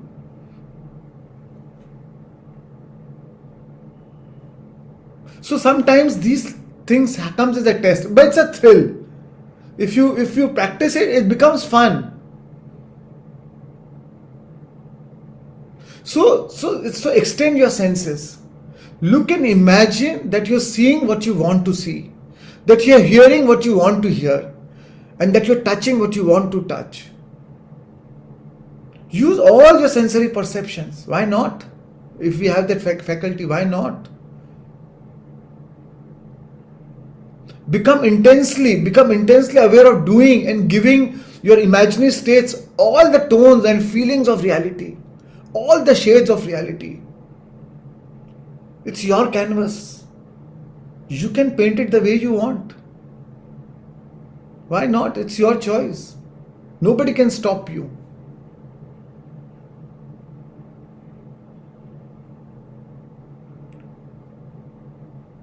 So become intensely aware of doing and give all your imaginary states all the tones and feelings of reality, and keep doing until you arouse within yourself the mood of accomplishment and the feeling of relief or the feeling of satisfaction.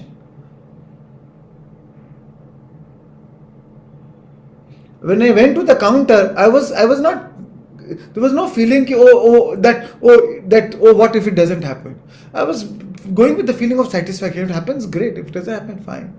But I have done my job to the best of my ability.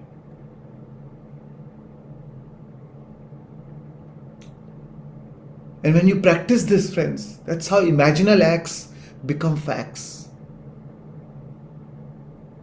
That's how imaginal acts become facts. That's why Einstein said, true sign of intelligence is not knowledge, but imagination. Imagination is more important than knowledge. And the beauty is, whatever you want can come to you wherever you are. Location means nothing. Your vibration goes everywhere. Your inner talk, your inner speech, you can communicate with somebody who is thousands of miles away. Right? The quantum field is beyond time and space. That's why whatever you want can come to you wherever you are. Location means nothing. Your vibration goes everywhere.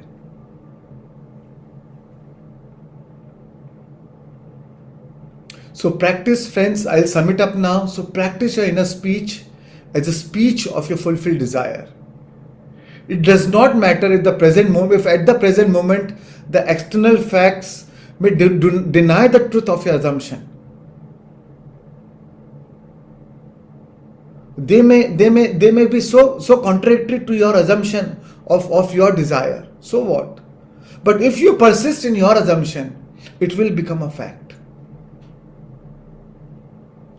The mind always behaves according to the assumption with which it starts, right?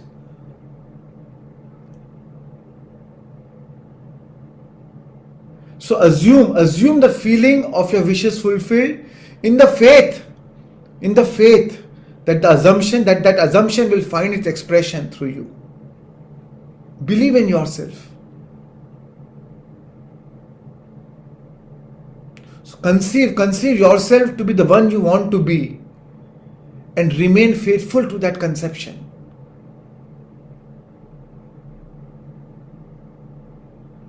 Imagination is what? Image in. That is why it's called imagination. And life here is only a training ground. Life here is only a training ground for image making.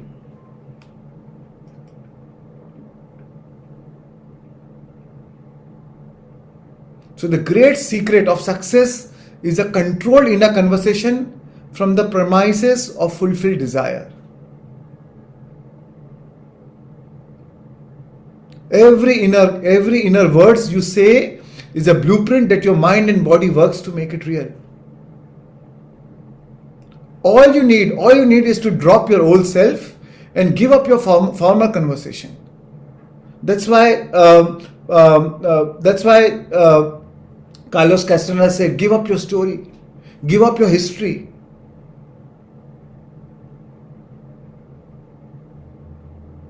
So friends, that's why change your mental diet. Feed your mind only loving, noble thoughts. Every one of us is a sum total of our own thoughts and feelings. We are nothing but we are exactly the sum total of our own thoughts and feelings.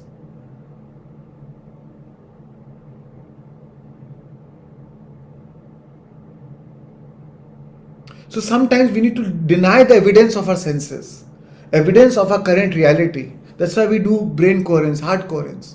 To deny the evidence of the current reality, because that might be challenging.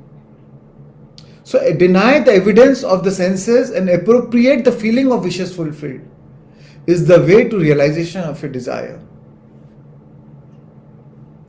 Turn away from the appearances, turn from appearances and assume the feeling that would be yours as if you already are, that you are the one you wish to be. That's why Jesus said, the kingdom of heaven is within you. When things change inside you, things change around you. And friends, I understand that it's easier said than done, but it's all about practice. So just practice. And I understand it is not easy to do what to do, even though you know what to do. Even I can teach. It's easy for me to teach, but the true test is to follow my own teachings. And it's okay. You may fail, but then every time you overcome yourself, every time you change the direction of your conversation, inner conversation, it's a victory. So keep on practicing it. That's why mindfulness, right? Meditation is a preparation, but mindfulness is the test, and manifestation is the result. To awaken means to awaken out of the self-talk in the head.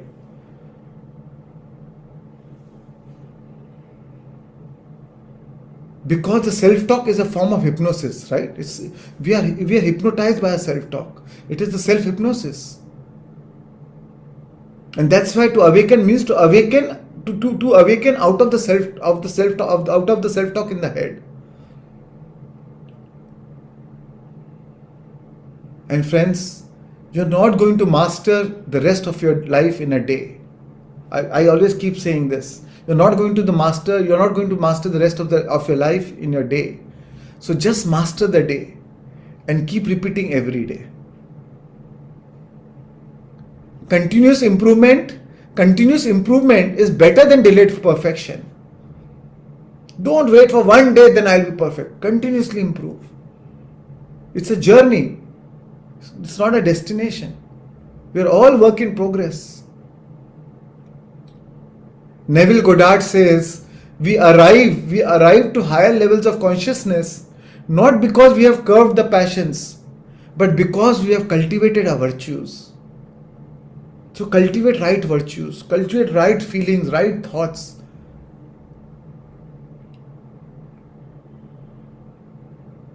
That's why mastery of self-control of your thought and feeling is your highest achievement.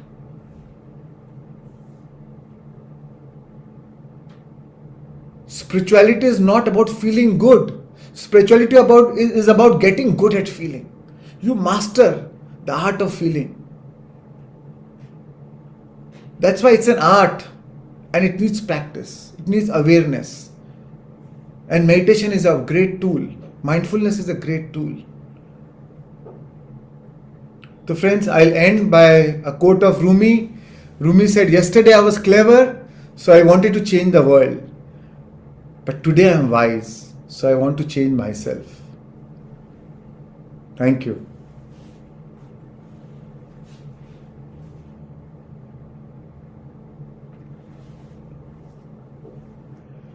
Wow. So illuminating. I can understand why this is one of your favorite sessions. So inspiring. Thank you. Thank you, Nafki. And I think you've taken it a step above Rumi by changing yourself and changing the world.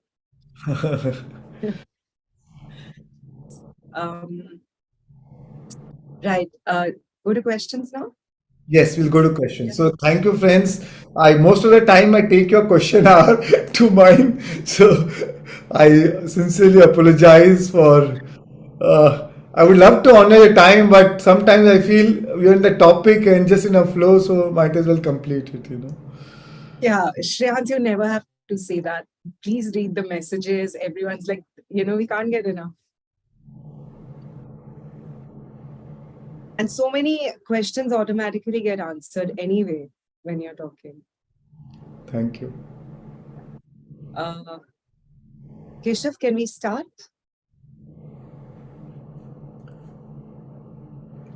Beena, are you there? Beena Koku? Oh, yes. Hi. Hi. Am I audible? Yeah, Beena. We can hear. Oh, thank you so much. It was like, okay. I hope I'm visible also. Yeah.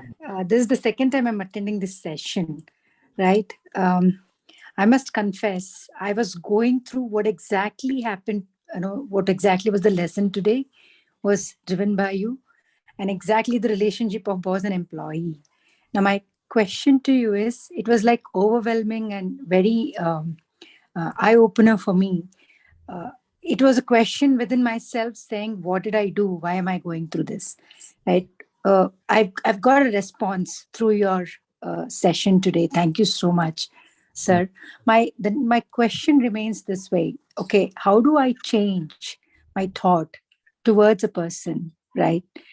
You said what I give is what I'm going to get back, right? But my boss, I've always perceived it differently. So how do I change that? You did give one gist about your experience in the airport. So how do I affirm myself in a positive way in a situation like this? It's just not one. So first thing is to take responsibility. First thing is to accept that this is I created my reality. Right. Right. So the moment you accept reality, accept your responsibility, you drop the resistance. Because the moment I created it, so then there's no blame game, right? The moment you stop blaming others, then you drop the resistance. So anything that you accept fully will take you into peace. So first is to come to that state. and then you can change your inner conversation. Then you know, but if I created this, then I also have the power to create what I want. So now I'm going to change my conversation into what I want. And meditation is a very powerful tool. Meditation, that's what meditation helps, right? It takes you into that, it transcends your emotional state. And in that emotional state, then you can change your inner conversation. You can change the conversation of what you want your boss to be, or how would you be, rather than what you want your boss to be. How would you be? How would you feel if you get the ideal boss? What you would like to be? What you would like your work environment to be? How would that make you feel? And bless that person. Maybe that person is going through something. It is not about you. It's not about you personal. Even if you go or somebody else comes, it has nothing personal to do with you. So understand that everybody is going through their own journey. And it is their perspective. Everybody is going through their own perspective, right? So the truth is, all situations are fundamentally neutral. When we assign the meaning, good, bad, right, wrong, you know, black, white, whatever meaning you assign, when you assign that meaning, the moment you assign the meaning, you buy that experience into your life. You draw that experience into your life. So the more you assign meaning to that relationship, to that situation, depending on what meaning you're assigning, you're going to draw it into your life. So why not change it? Why not change it to what you want and try it? Just try it. Just see the thrill, how powerful you are. But we don't want to practice it because we are conditioned to believe that change happens outside of us. We are hypnotized to believe that change happens outside of us. So are you saying that we will be able to influence the other person the way we want them to behave with us? So the 2-3 things might happen, right? The universe has its own way of doing things. Either the person's behavior will change, either you may have a new boss, or you may have a new job, or even you may have a new environment which is more fulfilling, more satisfying. So something will happen which will give you that emotional enrichment, which will give you that emotional richness, right? Bottom line is, whatever we are doing is for that emotional payoff. So anything can happen. Probabilities could be anything. So that's why focus on the feeling that you want to feel, if that has already happened. And when you feel that feeling, that is your vibrational output, and the universe will play the match game which is to the best of your interest. You and me may not know which is best to our interest, because we see from the lens of our past, from a limited life experiences. But the universe knows what best for you, and it will give you more than what you want. It will reward you. It will surprise you. Like, Okay. I have another question. You talked about the tone, right? The tone in which we speak is what the perception would be and stuff like that. So now, does it carry an intent? Assume I have a good intent, but my tone is loud and I speak something which may not be acceptable by the person opposite to me. For instance, you spoke about children. We love our children, but the tone in which we speak to them would be like, commanding kind of a thing, because we feel that they are ours, right? In this, the intent is not wrong. Intent is very good. We love them. We want them to be the best. But the tone in which we speak may not be favorable, right? So yes, so it is harming them and it is harming you also. So even though intent is good, the tone is what counts on, is what you're saying? Intent is always good. We all want, my intent is to be rich, but why am I poor? Intent is always rich. Intent is always good. But the intent is going north, but the feeling is going south. So unless the intent is backed by the reciprocative feelings, you're not going to manifest what you want in your life. You're harming your children, right? Is that an energy of a person who's receiving also? Maybe the receiving person may not be at a high level of energy. So they may receive whatever we speak in a negative way. Of course. So it could be both. It could be both either ways. But you see, your choice is to be your best. How the other person receives or not receives is none of our business. Because that is not, we don't have power over that. So why not take power over what we have and give your best and forget the rest? Okay, the other's perceiveness is not in our control, Right. right? But what if suppose the perceiveness is against us? So That's where I was coming from. but you have that, but to an extent you have control over how you can influence them in a positive way. You do that, but now eventually it is their choice. It's a mutual. It is mutual, right? It is their free will also. So then, but that does not matter. What you are concerned is your law of attraction. You are concerned about your vibration because you know that law of attraction will work according to your life, will work according to your vibration. They're creating their life according to their vibrations. So leave it to their journey. You focus on your journey, right? Why are we being obsessed by what others are doing? Care about what others think, and you'll always be the prisoner. Okay, You wanted to say something. Wait. No? sorry. I somewhere I feel that by being one is like I be what I am is does not sometimes help in the real life. You need to go according to the society. Sometimes we say okay, this is what we are, but that doesn't help in some way.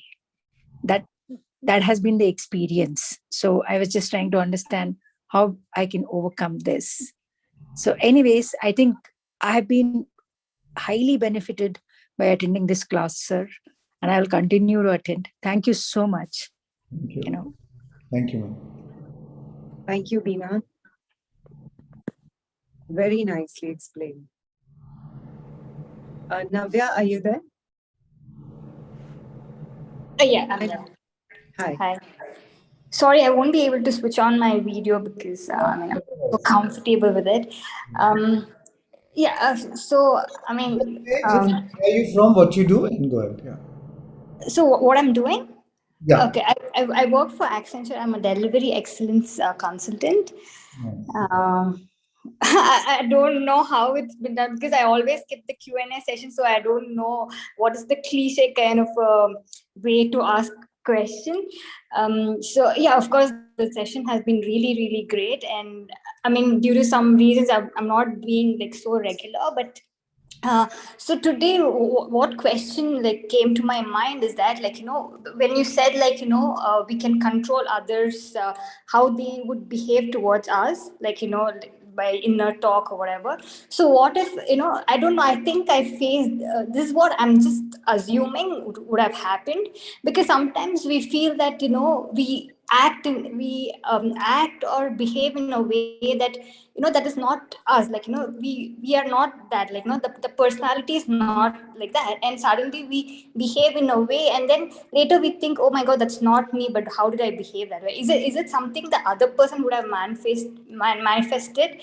Because I know that one, someone was always there was fear from that other person, and though I didn't intend to fight, or I didn't intend to be rude or whatever.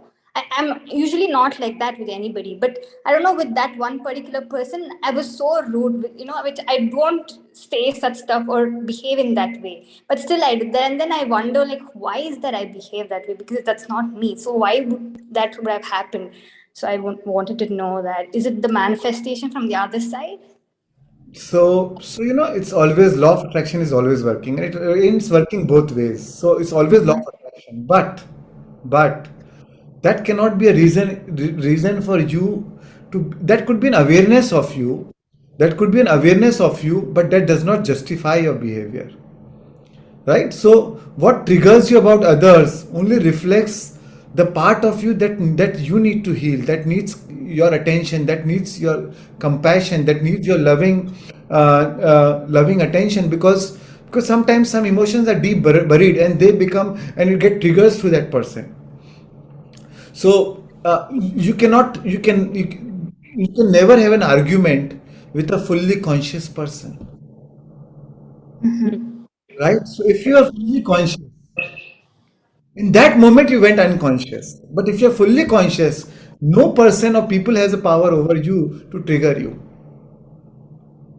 right? Yeah. In that moment you went unconscious, so no worries. You become aware, next time you'll be better, right? At that moment, and when you think about it, laugh at it. You don't have to make it so serious. And next time you'll be better. Next time you'll master yourself. Next time you meet that person, you will be very aware of your thoughts and emotions. Yeah, but the situation it became so bad that I don't know whether we would actually talk again. That doesn't matter. So, I mean, I give you that understanding, right? So what is more important is to work on ourselves, right? That is most important. yeah, and one more, sorry, I don't want to take much time. One more question I have. So, like for example, I know if I desire something really, if like very deeply, and and we know that it's so important to us. For example, if I have a goal and if I want something, it's so important to me, and I would have worked so hard for like many years to get that. And because it's so important to us, we even that fear also comes along with that, like because it's so important that you don't want to Right. go wrong anywhere. So how do you overcome those fears, like because I know that when you're manifesting, fear can also resist that, Right. or it can delay the process or something. But how do you overcome those fears? You don't, I mean, meditation, I know it would be the answer, but I don't know. I've been trying, but I don't think. I mean, I don't know, because my mind is so restless. For me to meditate, I think it would take more and more practice. But is there any other solution other than meditation? So I'll give you a solution to drop resistance. So the moment Mm-hmm. you leave your obsession with physical manifestation, Okay. your obsession should be with emotional manifestation. Okay. Like how I would feel when I get it. Yeah, how would you feel? So if you're emotionally manifested, your job is done, because your vibration always precedes manifestation. Manifestation does not happen all of a sudden. It is always preceded by your vibration. So your job is only to maintain that right vibration, Yeah, right? that is not happening because of the fear. Because of the fear, I'm not able to like That's what I'm feel saying. it. Obsession with the physical manifestation. As long you keep yourself obsessed with the physical Okay. manifestation, it will come with the fear, and with fear comes resistance. Mm-hmm. So you have to we have to leave our obsession, because we have to trust the universe. We have to understand that whatever has happened will be in my best interest. Okay. Because when we believe in law of attraction, we trust the universe, right? We know that I'm in my best emotional state, I'm in my best vibrational state, and that is in my power. Then let the universe play the match game. If that is what universe wants to give me, it will give it to you. Or sometimes, and most of the times, it gives you much more than what you thought about. So, Yeah. right? So, Yeah. so sometimes just leave it. Trust the process. Okay. So, I mean, one last like following question is that, so is there a rule that how like we need to do that emotional manifestation very frequently, very often, or is it fine that whenever you feel like when you're unconsciously, you just sometimes you get those visions and you feel happy? Is that enough, or we need to like consciously put that efforts that, oh, I need to do emotional manifestation? Like, No, do you have to do it often? no, no, no, no. I mean, bottom line is you have to be in the right vibrational state Okay. of what, Okay. and if you're in a vibrational state naturally, that's good enough. That Okay. does not mean to those I mean, those who are not meditating, or those who are not practicing visualization, does not mean that they can't get anything, or that does not mean they are not achievers in life. Okay. Bottom line is, all these are tools to be in a right vibration. Whether it is whether it is manifestation, whether it is awareness, all these are tools. And if you are naturally there, then so be it. The job is done. Yeah. So okay, last thing. Sorry for this. So what I understand from session and whatever my experience, whatever you said, is that inside, I think if we feel that we are deserving and we trust the universe, I think that's enough. Like instead of worrying about the frequency, or like how often we manifest it, or being too like, I mean, what do you say? Like being too like the tracking how many times you're manifesting. More than that, I think it's the intensity and feeling inside that yeah, you deserve it, and trusting it. That's what matters, right? Not the frequency of you manifesting. Because you do not manifest what you want, you manifest what you are. And if you are Yeah. in the right vibrational state, you will manifest that anyways. Okay, it's all about the intensity, not the frequency. No. Like it's not the count number of times you manifest, it's the intensity or how true it is. I mean, your vibration is frequency, right? So the frequency in terms of repetition, it Yeah, could repetition. be different. But what is more important is your right vibration state throughout, anyways. Right? Now, whether you're frequent or not, some people when I meet, I mean, their journey is so inspiring. Their life, they are so calm, peaceful, so balanced. They're not, and even though they've never meditated ever in their life, but their presence inspire you. So and then and I feel I'm meditating to one day to become like that. So that does not mean ki oh they are not meditators, so they are lacking. Meditation is a tool, is a powerful tool to transform your emotional state. And also the meditation is the only Navya, solution. Shreans, can we take this or move to the next? Yeah, Navya, we can just end now. So just Yeah, last just word. one small thing. So but I do a lot of like, it's overthinking. Like I overthink a lot. So for that also, even meditation is the only solution for overthinking. Yes, because meditation is a tool for breaking the habit of thinking, right? We become nobody, no one, nothing. Sure. That's the best Thank you thing. so much. Yeah. Thank you. Sharda Gandhi, are you there? Hi. I'm waiting very long for your answers. Anyway, I Thank think I belong to your higher generation. You seem to be like my son, you. and Right. I'm having trouble with two generations. Okay, one is yours and one is my grandchild, Right. and it's world apart, right? And being a lady becomes even more difficult. But Right. what I find that this whole thing in the form of my child is coming in my experience where I fought it with my husband. Hmm. Okay? I came out of that. But today I'm facing the same thing with her, and the universe has made me stay with her so that I can help her out. I understand it, but I don't know how to deal with it, how to have my words clarity so that I can speak. My intentions are good. I know she needs my help. I am here. I go through whatever her mood is.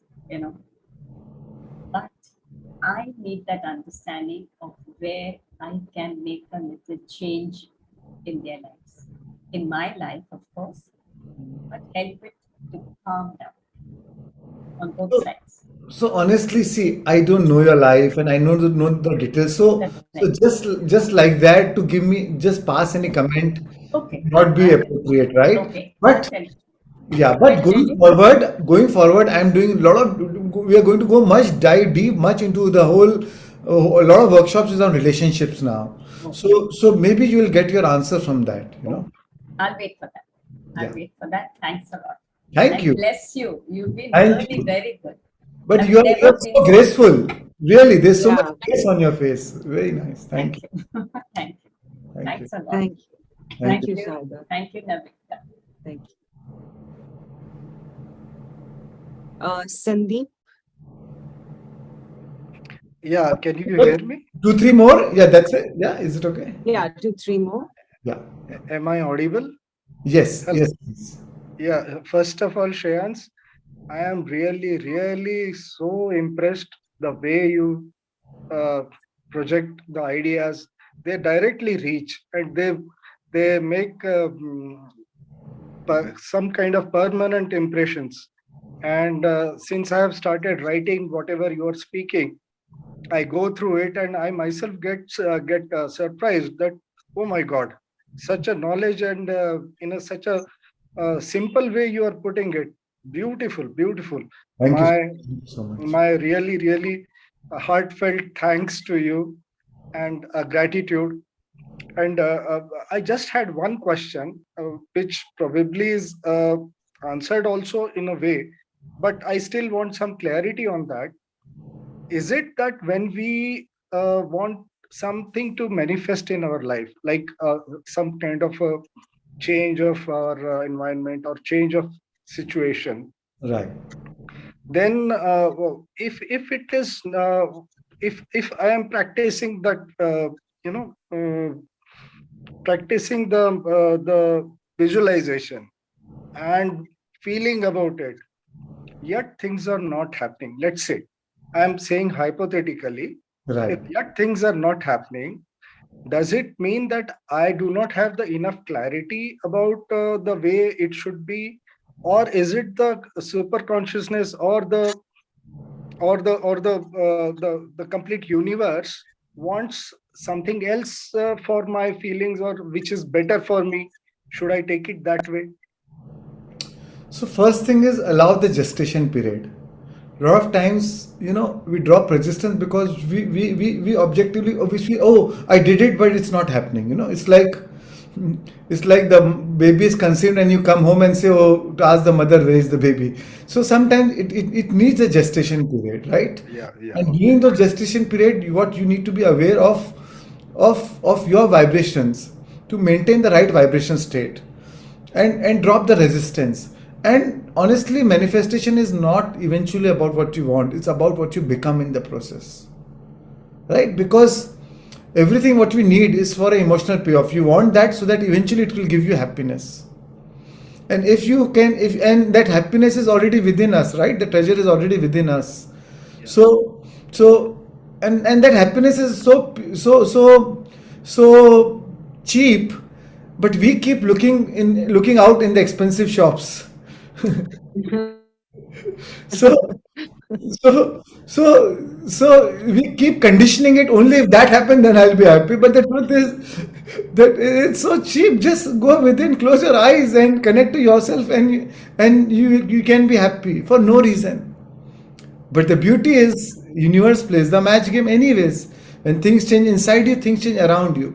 And trust me, there is no exception. So if you think that you are an exception or maybe some other plan, no, it's not. There's no other way. There's no other way but to match it. It's like law of gravity, right? So if we are on this planet, it works for everyone. So it cannot say that, oh, law of attraction is working for these 20 people, but these 12 people are special, so it will not work for them. So it's not going to. It doesn't happen that way, right? So, Okay, okay. so just trust the process, trust the law. So whatever you are visualizing, whatever you are dreaming about, and whatever you are feeling about, it has to come through. 100%.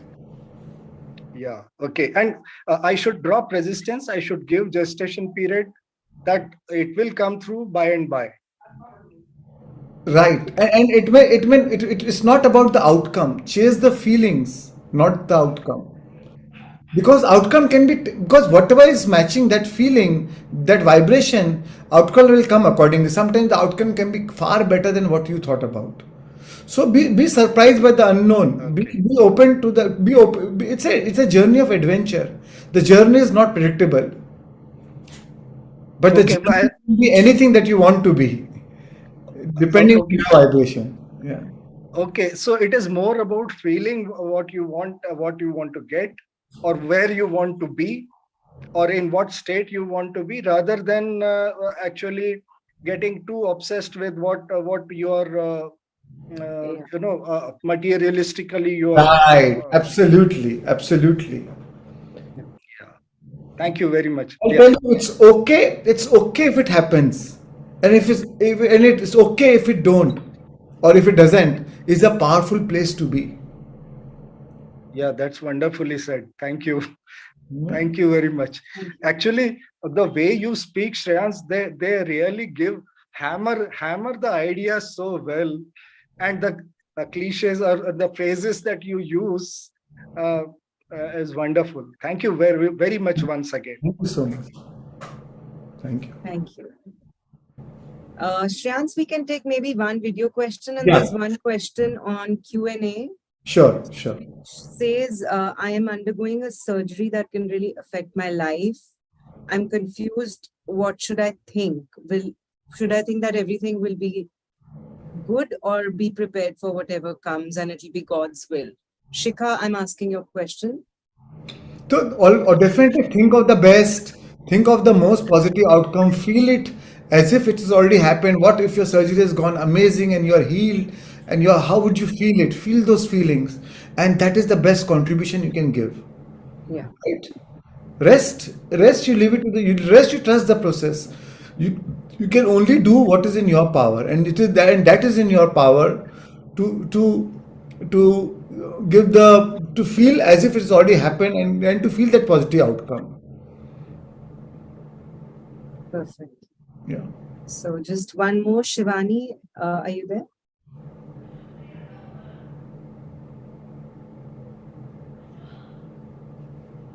Shivani, I think your video was on earlier. Oh, sorry. Yeah. Hi. Yeah, Hi. Hi, Shivani. Shreans. Hi. Good to see you. Good to see you too. Thank you, Navkirat. Sasyakal. Sat Shri Akal. Okay, so thank you so much. I had a little poem to share.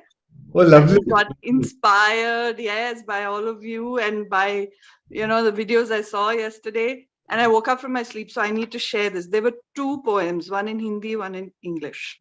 Yeah, good. Would you hear both? Yeah, we'll hear both. Yeah. Okay. Yeah. So the English one is on manifestation. Okay. So this is how it goes. Navkirat, please pardon this. It's very, very amateurish. So There's nothing amateur about poetry. It's all heart. No heart is amateur. yeah, I hope so. Looking forward to listening to it. Okay. Manifest your life with a happy vibe, like a constant daylight with an engraved smile. Into your bloodstream with a hearty streak, like clear water stream, manifest all that's within. Beautiful. Lovely. That was English. Yes. And the Hindi is a little iffy, but it's long. I'll say it. Okay, anyways. पढ़ाव की जिंदगी है, फूट फूट के कदम चल, चलते चलते पढ़ाव कर, फूट फूट कर सांस बाहर कर, होश से होश में मदहोशियां दूर कर, फूट फूट कर कदम दूर कर, आगे आ आगे चल, आगे बढ़ आगे कर, पढ़ाव की जिंदगी है, हर कदम पढ़ाव कम कर. Nice. Lovely. Very nice. Thank you. Thank you. Thank you, Shivani. So nice. We started with poetry. We wrapped up with poetry. What's happening? So that's it for the day, friends. Sorry again for the questions we could not take. Try our best to do it tomorrow, day after, in the coming days.